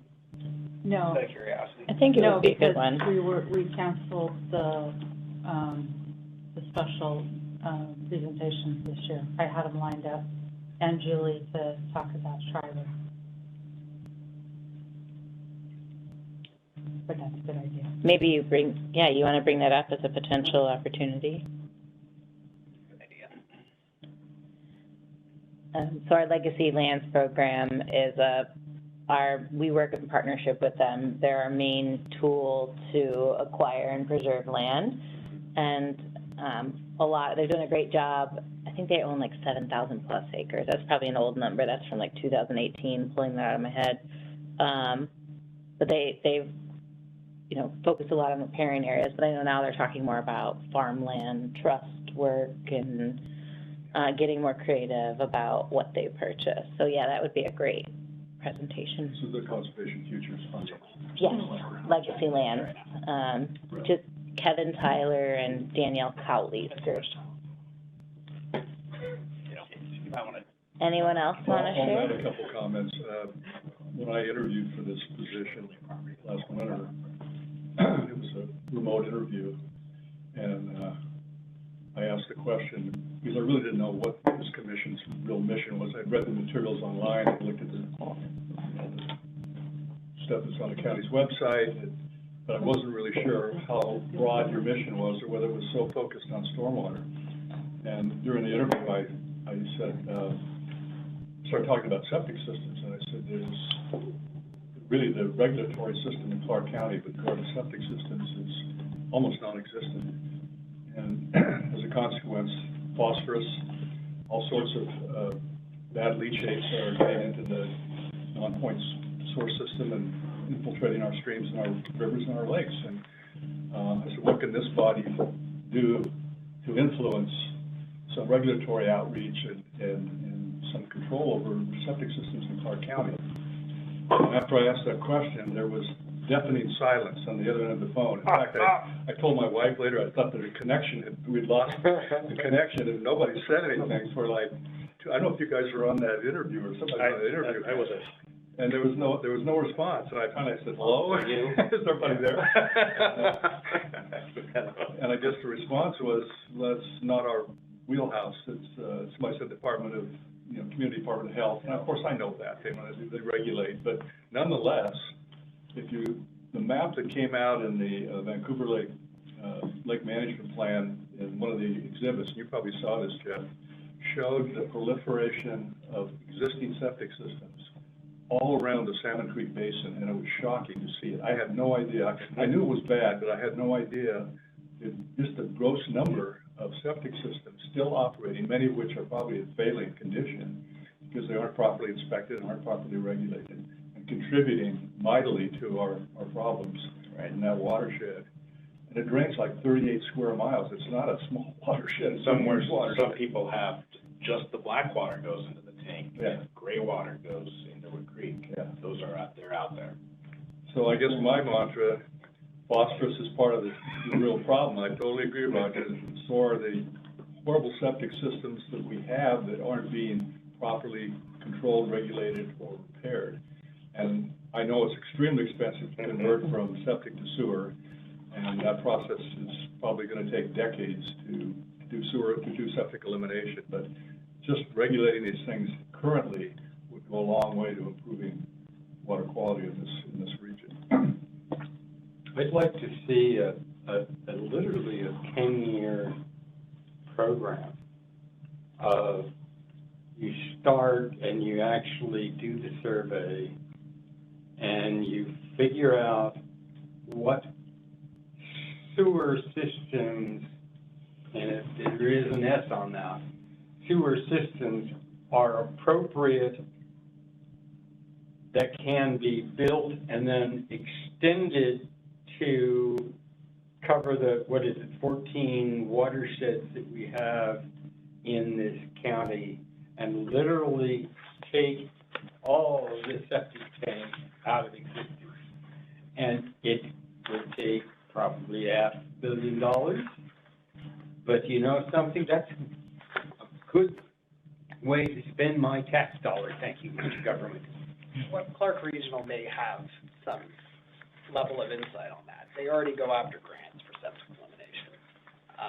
And I know a lot of that is focused on some of the strange little tracts of urban area that still have stragglers among them that were, you know, built when there was a sewer main in the main road nearby, but, they do go after grant dollars to eliminate septic systems, not that much. I don't know how much traction that program of theirs has right now, but, Who is it? Clark Regional Wastewater District. Okay. They, as Clark County develops, and, you know, developers buy these 5-acre, 6, 7, 8, 9, 10-acre plots of land, develop more houses and everything, they actually, the way that they do things is if that area is not already in Clark Regional Service Area, they officially annex it from the county for sewer service. And, I mean, they are the major sewer service provider in at least Vancouver and Battleground, effectively. Although I think Battleground has their own staff to maintain their gravity system. So Clark Regional ultimately receives all that wastewater and treats it. So, yeah, their service area just keeps growing. I know it was mentioned that Camas keeps gobbling stuff up and developing to the north and to the west. They have their own sewer system, but you know, in Vancouver and Ridgefield and Battleground, it's really Clark Regional handles all of it. Can you answer a question, because I've had this for a long time? All the Lacamas shores, all of the things up and down Lacamas Lake are all on sewer systems, and that lake used to be an industrial lake, and nobody put a sewer system in. It's all septic system. Is the fact that that's a ex-industrial lake part of that problem? Or am I treading on political toes? It could be also that in order to build sewers, it has to be within the urban growth area, and so you're not allowed to build sewers outside of the urban growth area. And so oftentimes, if there's development happening outside of the urban growth area, there's no allowance to build sewer outside of the UGA. But Camas is one huge urban growth area. Yeah, It's within Camas now. I think the South Shore Round Lake was not, wasn't originally in Camas. And that's the issue, is that lag behind Camas developing their step system mains. And I mean, there's a huge pressure, sanitary sewer pressure main running through Lake and Everett intersection. I know because I was working at PBS when we designed that roundabout. And I know it was a big issue working utilities around a pretty hefty pressurized sewer mains that nobody wanted to hit with any type of machine. Believe me, that was a primary fear of everyone's at the city design. But that sewer main historically may not have served those areas that were not previously in the urban growth boundary. And now, I mean, with all that North Shore planning, I mean, you can bet that if all of that develops the way that Camas sees it developing, that's going to connect to their step system mains, right? They have a unique system. They got sold on their you know, everything's under pressure in Camas. It's not as widespread as gravity mains, like what Vancouver, you know, primarily operates on. But I don't remember when they made that shift over to lots and lots of pressurized systems. But beside the point, yeah, no, any sort of development that happens under Camas's watch is going to connect to the system. And I'm almost certain they have a sewer plan that's looked at capacity on probably that very main in Everett Street, or at least it will, since they're doing all this precise planning work. And I think that could be, I'm hearing multiple people bring up septic and sewer, and even though, you know, our program supports that work in a different way, you know, our main role is that we provide a lot of the monitoring to support to find where the issues are, or if there is an illicit discharge, we have to fix it and work with them to get it fixed. But we're not, you know, the final jurisdictional authority over septic systems and whether or not they have to connect to sewer or get fixed is within public health, our partners, another division. And then Clark Regional and City of Vancouver also work with Clark County Public Health and they retain that jurisdiction even within the cities. But I think it might be an excellent opportunity to bring public health in, or Clark Regional to give a more thorough presentation. I think there are about 35,000 septic systems approximately in the county right now. And it'd be interesting to see on a map where they all are. Can I interject one observation here, though? I think part of the difficulty we run into as a commission is based kind of like on your comments, that the division is not responsible for this, so the commission is not responsible for this. And I guess, in my own view, the commission has a broader charge than the division does in a great many regards. And if our charge is the health and welfare of watersheds, then our charge is to deal with these folks. Yeah. And there's a tendency, I think, in your administration to confuse your role with our role. And I think they're different. I don't think we're an arm of the Clean Water Division. I think we are responsible for the health and welfare of watersheds, including discharges from stormwater, but also including the septic issue and old lawn, whatever other things come into play in maintaining the health of these systems. Yeah, I was, if I could quickly just jump on, I wanted to make sure everybody had a chance to speak, and of course I concur with everybody's comments, but Bob's comments speak very specifically to what I wanted to talk about. And that I concur with everybody's comments, but frankly, I'm tired of talking about it. We've been talking about this over and over and over again. We've drafted code. As Bob mentioned, there's been this constant confusion / misalignment about who we report to, who we don't report to.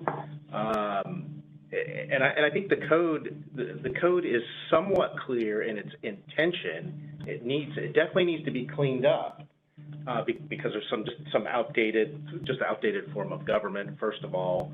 But we've been over that. We have a draft code. So I want to be very clear. I am not in favor of tabling this. We've tabled this long enough. There's one convenient excuse after another of why we cannot go to council and get this cleaned up. It's either somebody trying to act like our boss, which they're not, people not getting back to us, and the list goes on and on. You're here. Those are my comments. Yeah. Go ahead. No, go ahead. I was just, you've heard me say this again. I wish I could control the past. I can't. But you can control the future. The future. Yes. And I do think, but the point I was trying to make about public health is that's under Alan Melnick's. He's the director.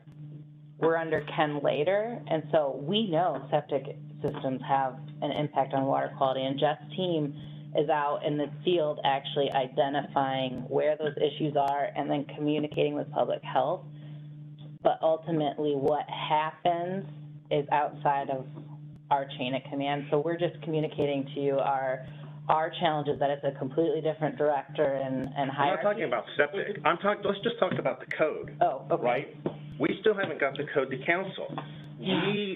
Bob and I met with Councilor Marshall a long time ago. She asked us for a brief. And then we got, and then the rest of the group wanted to address it to the council. And if that's what the group would like to do, then I will, again, concur with my colleagues. However, we spent forever on editing rules. Who had to approve it? Who didn't? What's the right forum? Councilor Marshall asked us for it. Therefore, if I was a councilor, I would expect it. We did the code revision based on cleaning up some of this language. Enough is enough. I'm very frustrated with it. This is, if I may, this is the reason that we put the symposium together, because we wanted some action. I mean, we sat here and listened to a presentation, but we've not taken any action, and this body is not actionless. Yeah, the code says right here, we're in charge, and that's what I kept talking about. Are we referencing? You know, the old code, yeah, well, the code, not the old code, the code. That's my whole point. Evaluating the effectiveness of the program. I come from a policy background, so that's one of those thou shalt things. And I better do it, otherwise I'm not in compliance. And we get told all sorts of things, and I'm saying they're not true or true, I don't know. That the way the permit has evolved, that has kind of outdated some of that, and that might be accurate, but then we need to be, if the spirit of that is first to evaluate the effectiveness, then we need to see some of that and understand that, so that as we're making a draft for the county council to consider, we can put that information in there. But for the most part, I'm speaking for myself, I don't want to speak for my colleagues, certainly, but, you know, I just feel largely in the dark, and there's just, again, excuse after excuse. And I will say this, it is certainly my intent at the symposium, when we do have access to all the commissioners, to voice some of these concerns directly, that we want to move this forward.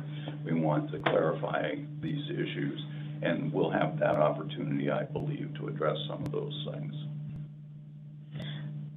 I will just caveat that they will not be able to make any decisions there, though, because of it being a special meeting. I don't think they're allowed to make it. Well, in all honesty, I don't know how interested they are in it. I know how Councilor Marshall is very interested in it. I mean, she was a member of this body. She was, when Bob and I presented the annual report, she was very attentive and interested and interactive. I can't say that for everybody else, so that's my observation. But see, this is a real, true county problem, this whole business of clean water. And having this body who is focused so much on clean water and not having a active voice is not right. And keeping everybody listening to presentations isn't going anywhere. So a little bit of action is really required.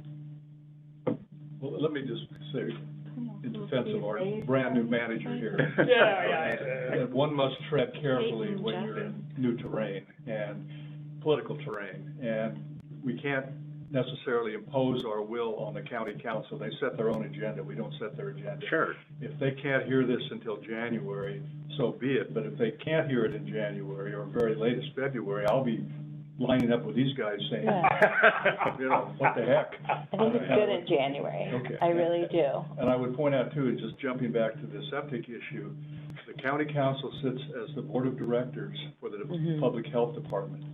They set the policy, not Alan Melnick. He's a good administrator, but the county council sitting as the board of directors for public health sets the policy.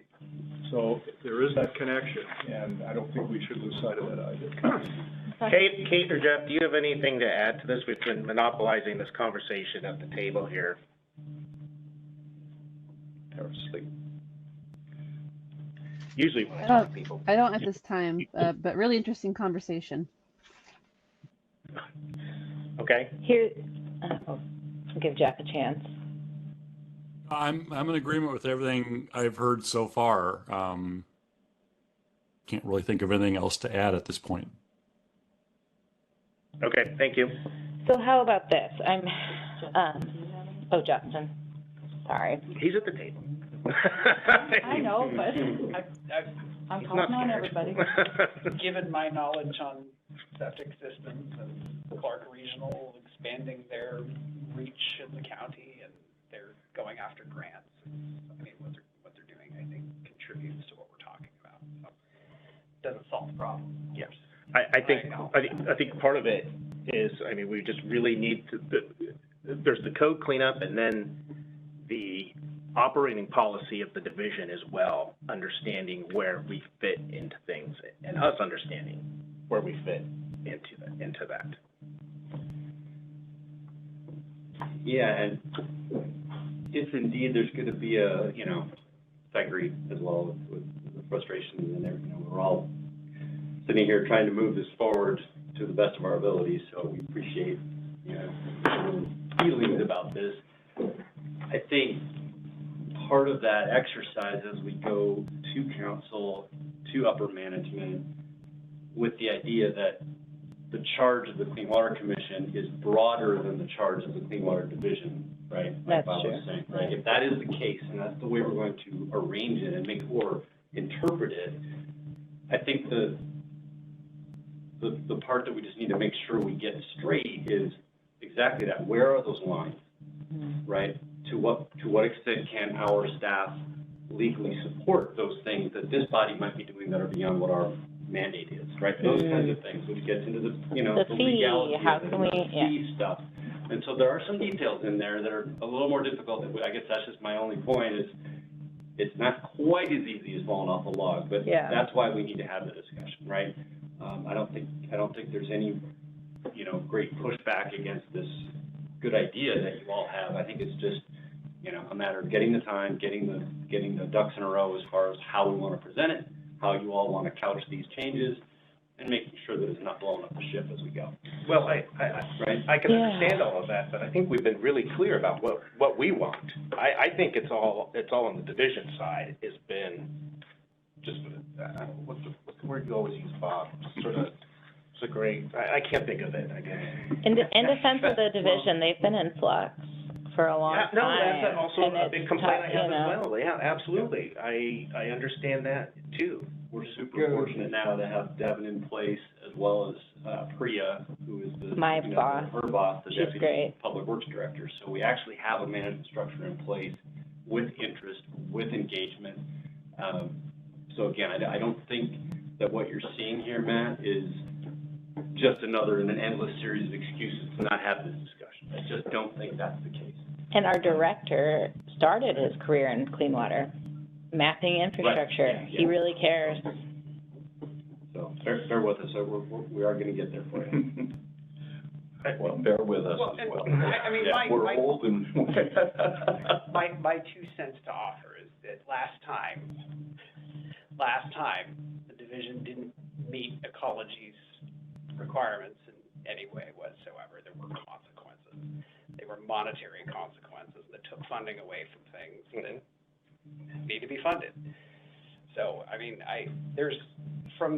again, I'm devil's advocate here.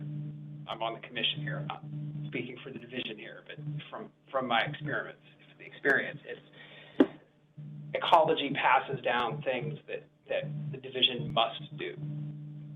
And with only 17 or 18 staff, that has always been the root of the problem, is that staff in clean water are dedicated to meeting those requirements imposed upon them by the Department of Ecology, and above them, EPA, EPA. So, I mean, it leaves the division exposed to a lot of flack and litigiousness on the side of, environmental groups that can easily come after them for not complying with those requirements. So, I mean, and again, from my perspective of looking at the division's available resources and realizing that, they're still at risk of not being able to keep up with that from that Department of Ecology perspective. Like,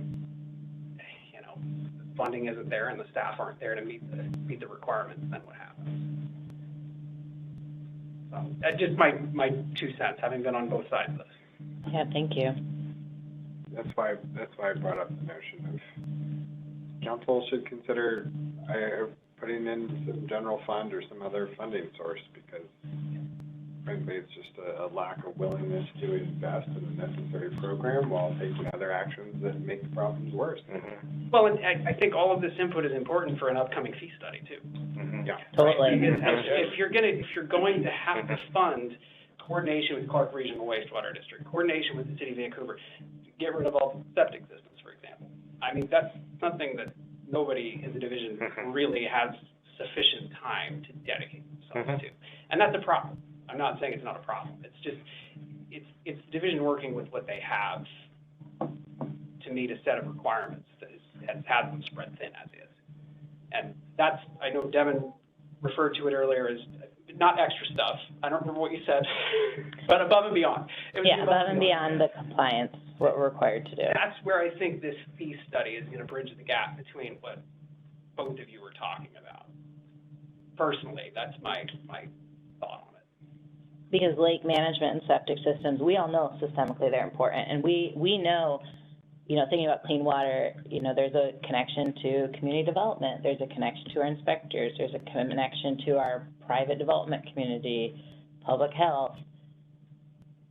But we have this permit that ecology tells us what we need to do, and unfortunately, it isn't necessarily focused on the full system.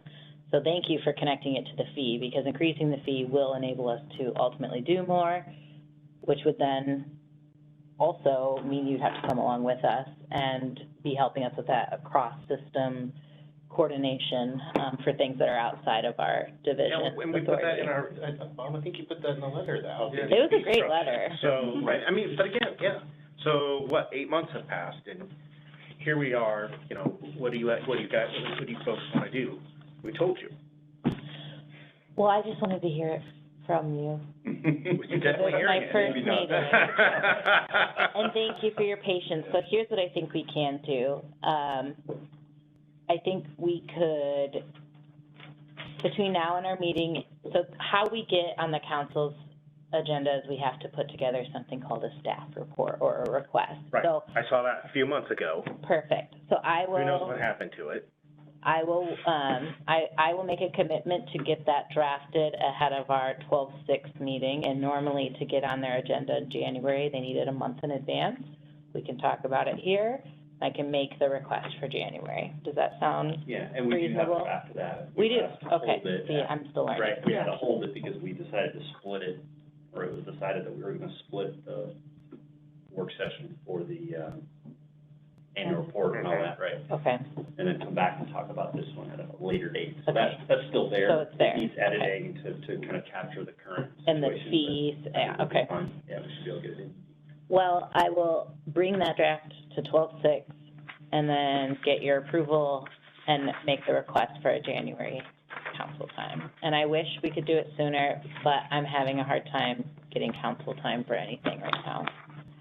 For the fee, even. We're like fingers crossed, we haven't even confirmed we're on the agenda yet. Even the And he capital hasn't plan. even confirmed his Can't get a capital capital plans plan on the right. agenda yet, Yeah.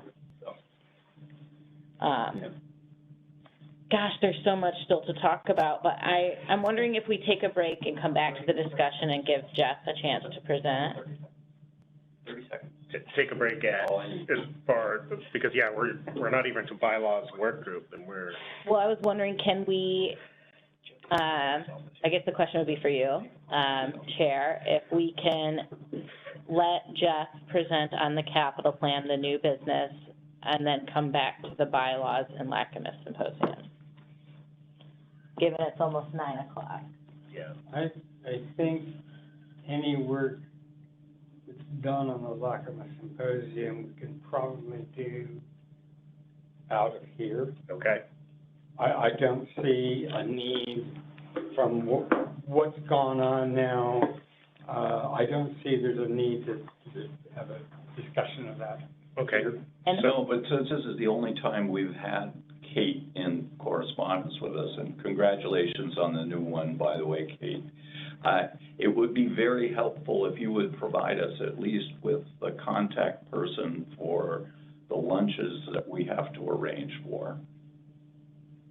Great. Yeah, I was wanting to chime in and connect on that because I need to hop off the call as well and get this little one down to bed. So I can go ahead and send the email correspondence that I had with the catering company and the next steps for that. I was going to send that to Alice, but I can send it to the whole group. That would be appreciated, at least to Roger and myself, because we have to make the other arrangements as well.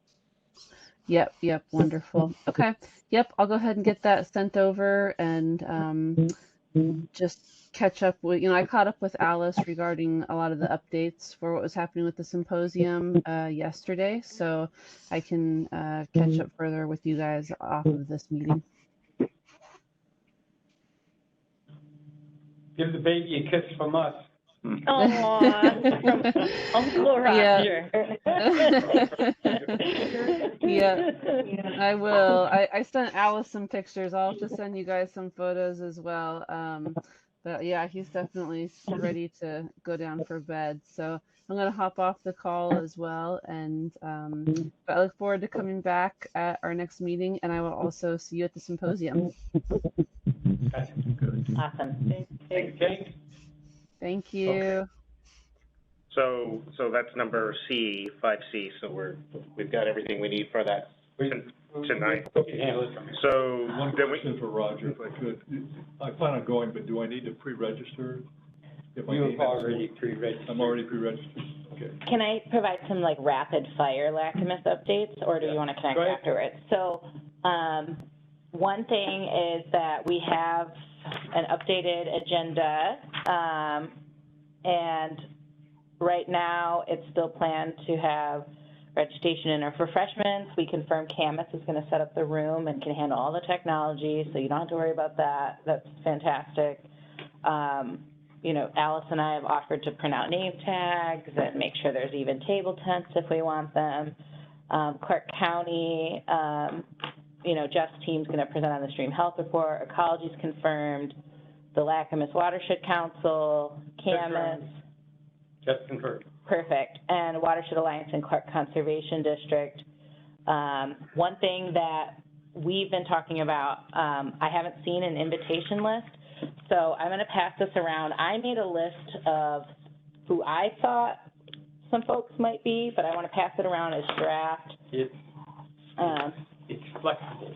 It's flexible, but I made a list of, it's broken up by decision makers, implementers, funders, and speakers, so that, because there may need to be a conversation about prioritization, but feel free to pass these around and we can walk through this. But Alice and I confirmed that we're willing to help send like a confirmation email if you want to just confirm the head count with like a registration link. We can get that configured if you want it.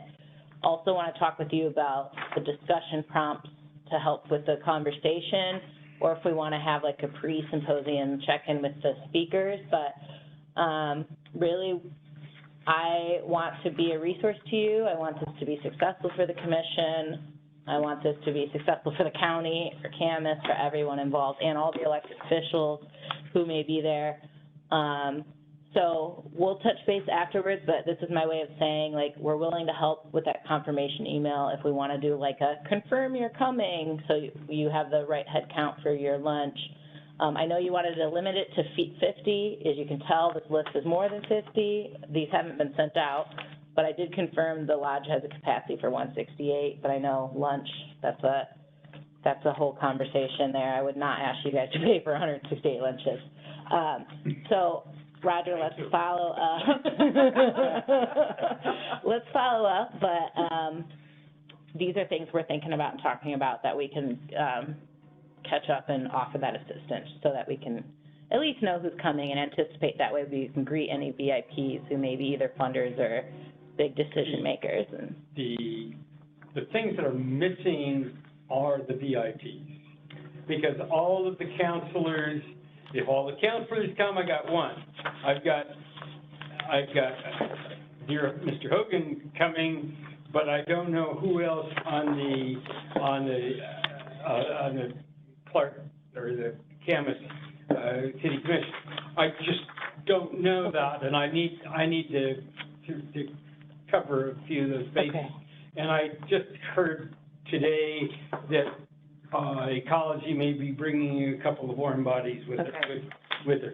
And we may talk about like putting together a pretty email, and either that, maybe that's appropriate to come from the commission, but then the link can go to, you know, we can talk about the details about who the email comes, like confirm you're coming, thank you so much, and then a link where they can go and confirm they're coming. And if they're just coming, if they're planning to come for the whole day or stay for lunch, and that can give a more accurate head count. But this was just off the top of my head list of who I thought we may consider, and then we can circle back and finalize that list and try to get that email out at least 2 weeks in advance, so you guys have a sense of who's coming.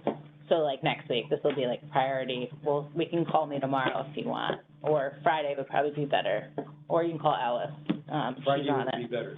Friday will be better. So I know that's not, so more to come, I guess. I know we gotta get to Jeff, but any questions or concerns about the event? I noticed you got Columbia Land Trust with a question mark. Did they receive an invitation? That's what I got. I mean, I think they should be there. They're big players in this community, so. So, yeah, I have the Clean Water Commission listed, the council, if we want to invite anyone from county leadership. Camas City Council is listed. I listed out respective board members because I see them as decision makers for either Watershed Alliance or Clark Conservation District. I don't have the names for the LACMAS Watershed Council Board. If there are any other elected officials coming. There are. Okay. There are 2 people from the Drainage District, which isn't, and they're elected officials. Okay.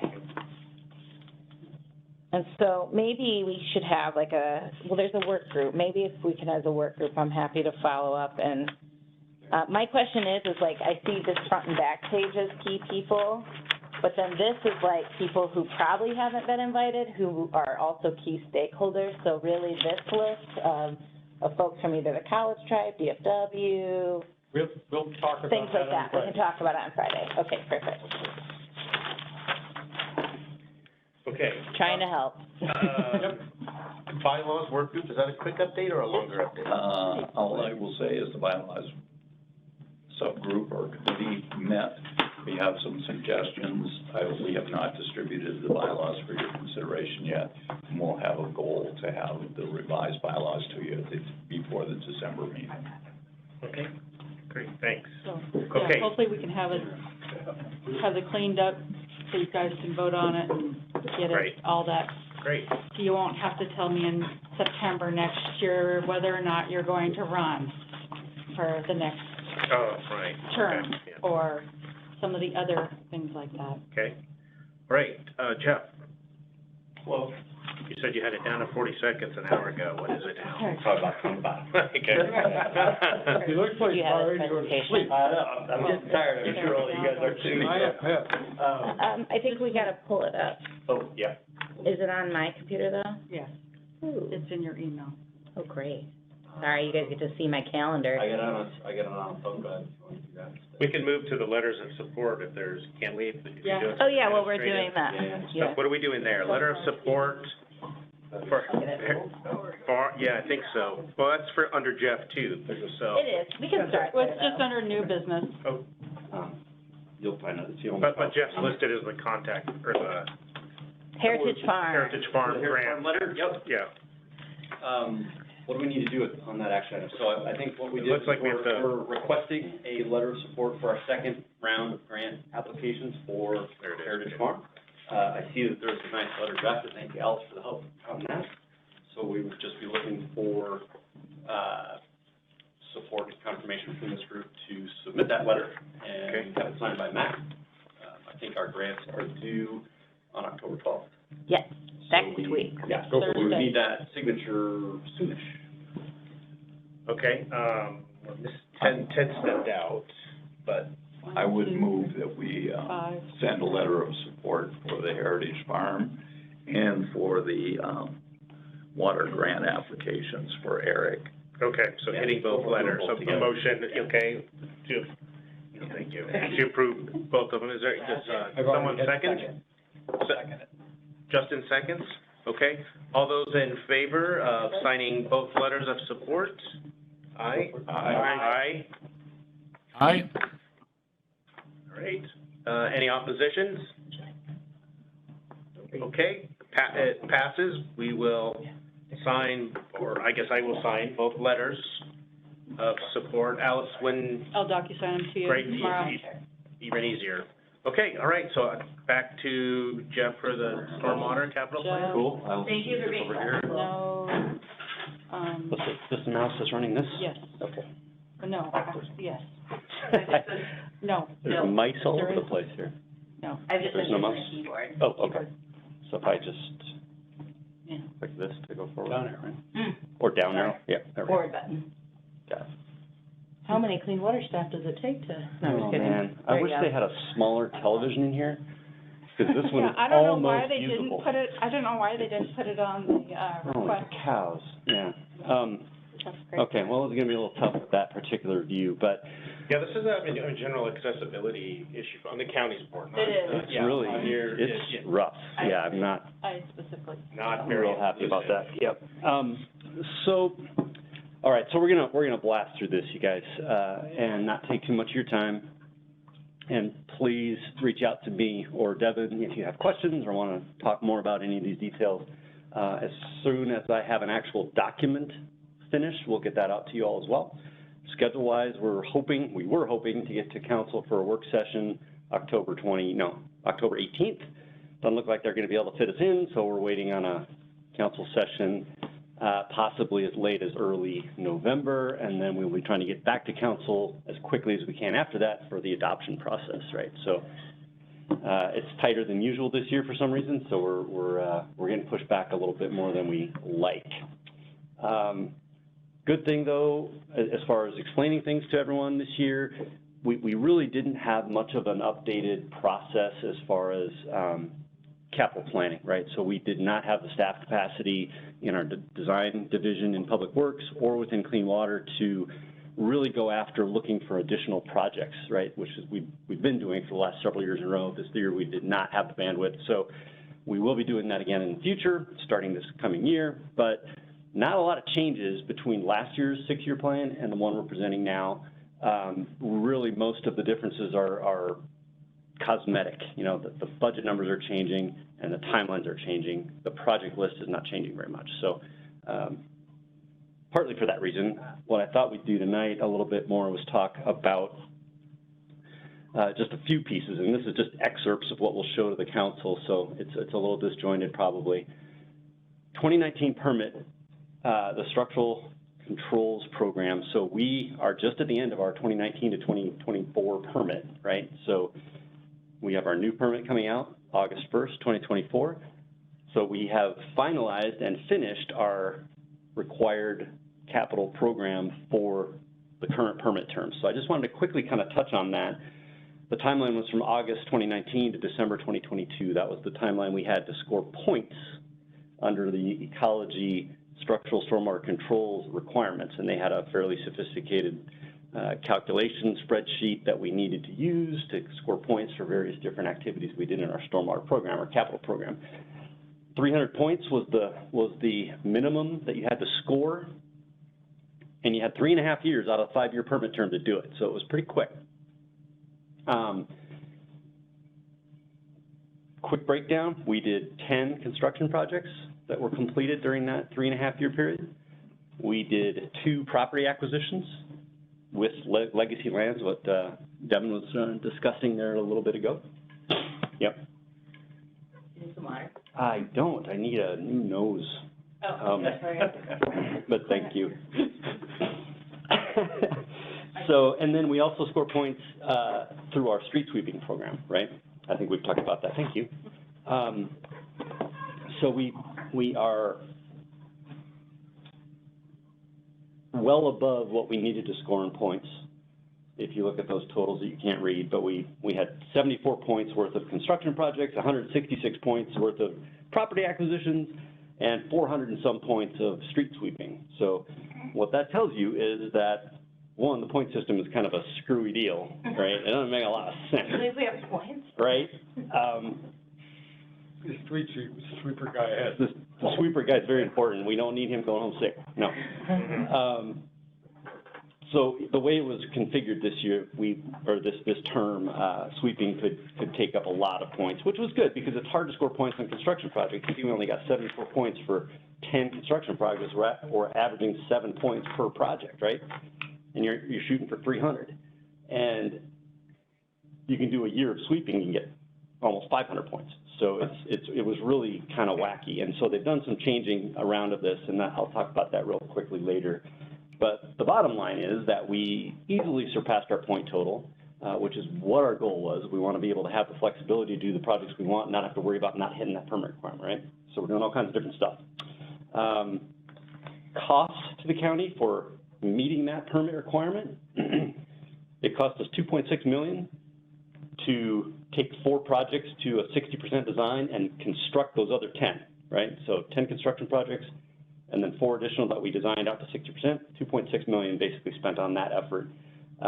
Clean Water spent nearly $1 million on those 2 acquisitions, right, to get those points, but the county as a whole spent $3.25 million, so the rest of that money came from Legacy Lands, but we were able to offset some of their needs with $1 million of our own, 0.9, right? That's that leveraging aspect that we were talking about.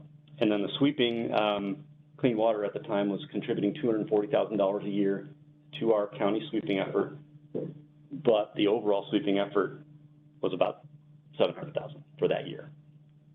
All right. Couple of nice pictures. Schreiber Reforestation is the one on the bottom. You can't really see it, but that's the one that we're just finishing up in the East Fork. All right. Hopefully some of that made sense. Would you say down arrow? Is that what I wanted? Over arrow, yeah. Side arrow, okay. There you go. Okay, so then just looking at 2023, which doesn't count towards the current permit term because it's after December of 2022, but one of the nice things in the new permit draft language is that instead of waiting until after the new permit starts to start giving us credit, they're actually crediting us from now. So 2023 is actually going to count towards the next permit, which is great. Otherwise, everything we did that year would be kind of like marking time, right? And not really helping us. So we had 2 significant water quality projects this year. One was our Mount Vista 8 stormwater facility. The picture up on the upper right is that one. That was actually mostly done last year, but we had some issues with our contractor and we weren't able to quite button up the project. So we kind of had to tidy it up for the winter, let it sit there, and we just finished with internal staff. Our operations folks just went in and did some regrading to fix a few things that were wrong, got it seeded, and we're ready to go for the winter now. And that is going to be a treatment wetland by next spring. So really cool, nice project. That's a grant-funded project with some of our ecology money. And then another grant-funded project, Highway 99 Water Quality 68th to 78th Street. If you've been up and down Highway 99 lately, you might have seen some of the activity there. That's us. So between 68th and 78th, we're replacing catch basins at 16 locations, both sides of the road, putting in treatment cartridges in those areas where there is no treatment currently, right? So that whole corridor there, Highway 99, same thing on Hazeldale Ave, right? Those are old developed areas, heavily urbanized, and were basically developed before there was much stormwater treatment at all. So we're going in and are well on the way to getting those entire corridors treated, and that's part of the coming up plan over the next few years as well. Make sense? Makes sense. Okay. We are finishing up. I just got word this week, actually, that the Country Meadows UIC project is completed. So that's one of those UIC projects where we're required to deal with any of our dry well systems that are completed within the groundwater table or otherwise present a great threat to groundwater quality. So we go around and we either completely decommission them and hook them into the storm system, or we raise them up out of the groundwater so they don't have wet feet anymore. That's what this project was. It was actually part of the big 99th Street project out there east of Leitner Landfill, if you're familiar with that. Huge road project going on out there. This piece was adjacent to it, so we were able to leverage that project as well, saved a bunch of money because we just rolled it into that huge contract for the road project. So we got a bargain basement price for this little piece of the project. I think it's like a $16 million project, and ours is like $200,000. Was the old theory about underground injection wells, so you just sunk the water, you just let the water go down there, and that was the way to get rid of it? Well, yeah, theoretically, you should be able to use the VADOS zone, right, which is the area between the bottom of the dry well and the groundwater table. If you have enough of the right kind of soil there, then that counts for treatment, and the water's, legitimately clean by the time it gets to the groundwater. Yeah. But if that space isn't sufficient, or like what we have, some places where the water's right in the bottom of the well, there's no treatment capacity there. And yes, they were typically in the past put in without any kind of upstream treatment. It would just go into the hole, boom. So yeah, that's kind of the, we have like 2,200 of these, and so, but only, 4 40 or so that when we investigated them back in the early 2010s, 45 of them or so came up to be issues. So fairly small number, thank goodness, and we're almost done dealing with all of those. So we've only got a few left that are problem children. So, all right. We had one repair project. So as you know, we have repair projects that cost more than $25,000 become part of our capital plan instead of part of our maintenance budget. We have several of those we wanted to do this year, but a few of them are getting pushed due to material supply issues and things like that. And we have 11 projects in design phase right now, so we're really in kind of a design-heavy stance at the moment, looking forward to taking a shot at a lot of grant money in the next few years, okay? And then, of course, we do our reforestation planning every year. We are doing some test plots, that's that bottom picture, out at Salmon Creek this year to see if we can get away with seeding areas that we don't really have the ability to physically plant plants, right? They're just too hard to get into, too remote. There are some new techniques and some new, new techniques that we're trying out to see if maybe we can seed some areas that are currently just reed canary grass, if we can get that knocked out and then actually get the natural seed bank plus some seeds to come up and take over. So that's going to be an interesting thing. We'll let you know how that goes. What kind of seeds? Native, yeah. Well, native, are you putting grass, shrubs, trees? This test plot, I think, is primarily grass and shrubs, no trees. Okay. Yeah, so trees we are typically planting still by, by hard rootstock or whatever. And our budget this year was about $1.6 million. So that's kind of the capital focus this year, okay? Priorities have not changed since last year. So we are still looking primarily to knock out those capital repair projects that cost over $25,000. We are focusing most of our water quality improvement work in the lower Salmon Creek area. One thing that has come out already from the Vancouver Lake planning effort is the whole, again, focusing on phosphorus. So we are, all of the projects that we are building out from here on that we're currently in design, we are using the Phosphosorb cartridge technology now. So it's a specific cartridge media that Contech, I think, is the vendor that has this, is specifically targeting phosphorus removal from those water streams, in addition to the typical basic treatment that a cartridge would normally have. So moving in that direction, there's some definite advantages both in the treatment capacity that those things have and also the flow capacity that we can get through a single cartridge. So we're actually getting a benefit by moving to that media. We're also going to be looking in our maintenance program to swap out those cartridges that are currently different media and move towards the phosphorus reduction media where we can. So that's kind of an immediate implementation. That same type of thing, there's already in Lacamas the phosphorus treatment requirement for all new development. It's been there for a long time. But we will be going back through as part of our capital planning and looking to see that all of those are functioning the way they should. And so if we need to kind of expand into that area and retrofit some stuff, that'll be high on the list for future investigation. Just a note. Yep. There are 23 little places where water comes into the lake, and there's no cartridge system on any of them. Directly, direct input to the lake. Yeah. Lake and Everett has modular wetlands on it. Which one? Lake and Everett, the roundabout, the outfalls, they have, where the city of Camas did that project, I designed them. Yeah. They have modular wetlands, which meets the requirements that Jeff's talking about for phosphorus treatment. So there is one spot, and actually it's technically it's two spots where Lake Road discharges into the existing culvert. So that collects a big portion of Lake Road and discharges it not directly into the lake, but into the culvert. And then Everett actually discharges into the east side of the roundabout and into Round Lake. Well, I can tell you from direct measurement, I've gotten between 300 and 900 milligrams of phosphorus out of the water. So I don't know if they're doing much good. Put the wetland in upside down.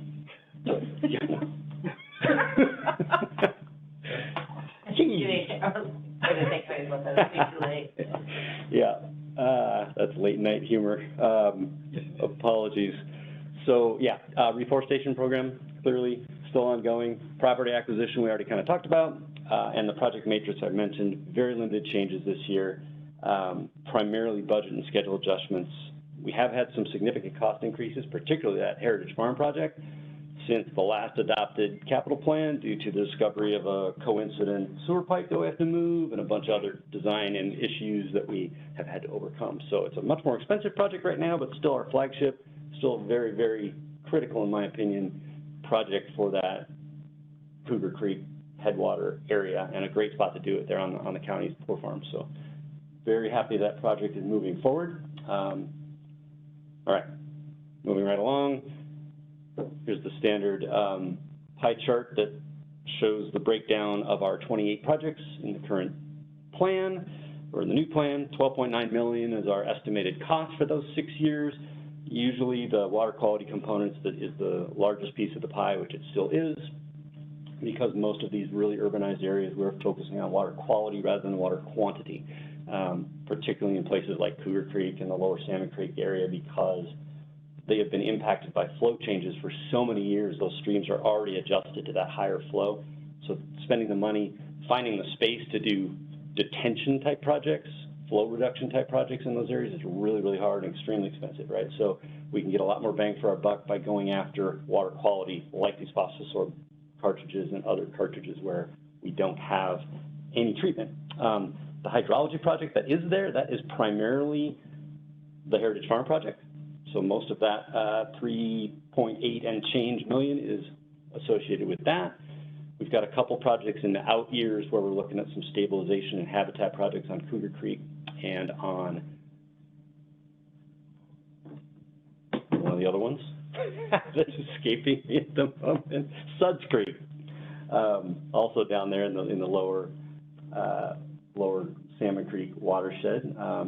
So we'll be looking for some grant money for those in out years. Reforestation, we've got a couple projects on the docket for those. 2 property acquisitions hoping to happen, one of them in Lacamas and one of them in Whipple area. But those are not set yet. We wait for Legacy Lands to determine the properties that they're going to go after, and then we try to help where we can. And then our repair projects, about $500,000 worth of larger repairs. And that gives you your 12.9. Leveraging, you've seen this slide before. So the property acquisitions again, we leverage with Legacy Lands. Reforestation program, we typically do on our county-owned properties. Heritage Farm, again, we're completing part of that master plan for the farm. Kind of protects the general fund dollars and helps us leverage there. And then always looking for places where we could do catch basin retrofits and kind of roll it together with county road projects, same spots. So we've got a couple like that that are active at the moment. Grants, real quick update on that. 2 of our current projects out of those 28 have grant funding for $650,000 total.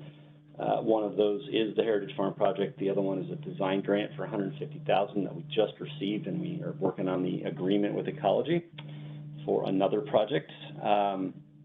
We are applying, I think someone mentioned, probably Devin, in October we're going to apply for $500,000 of additional grant funding for Heritage and or up to $3 million or so of loan funding to take a little bit of pressure off the cost of that large project. So we'll see how that goes. That's due on the 12th. Staff is rapidly finishing up on that. So, and then over the next 3 years, we've got 7 more projects that we're looking for construction funding for, somewhere to the tune of $3.4 or $3.5 million that we'll do. And then you can see basically 28-ish%, so getting close to a third of our capital funding has been through grants from 2011 to 2023. So we're hoping that that will at least stay there and maybe even get better as we go forward. And the last slide, looking ahead to 2024, we mentioned the new permit coming out. So couple changes that we'll be evaluating the impacts or potential impacts to our capital programming. The point requirement is leaping from 300 up to 750.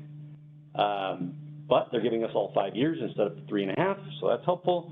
And they've changed the way that the points are going to be calculated, and particularly the way sweeping is going to be calculated.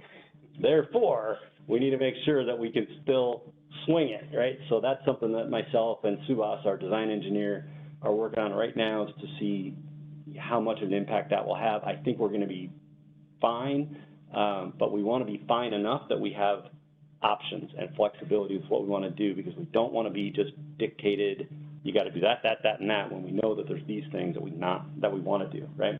So I think we're in good shape, but we will be reporting back on that. Sub-basin retrofit planning, mentioned that already.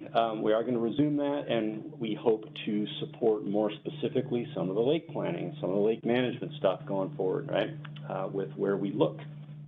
We have met our our first 6-year target for reforestation, which was 30 acres.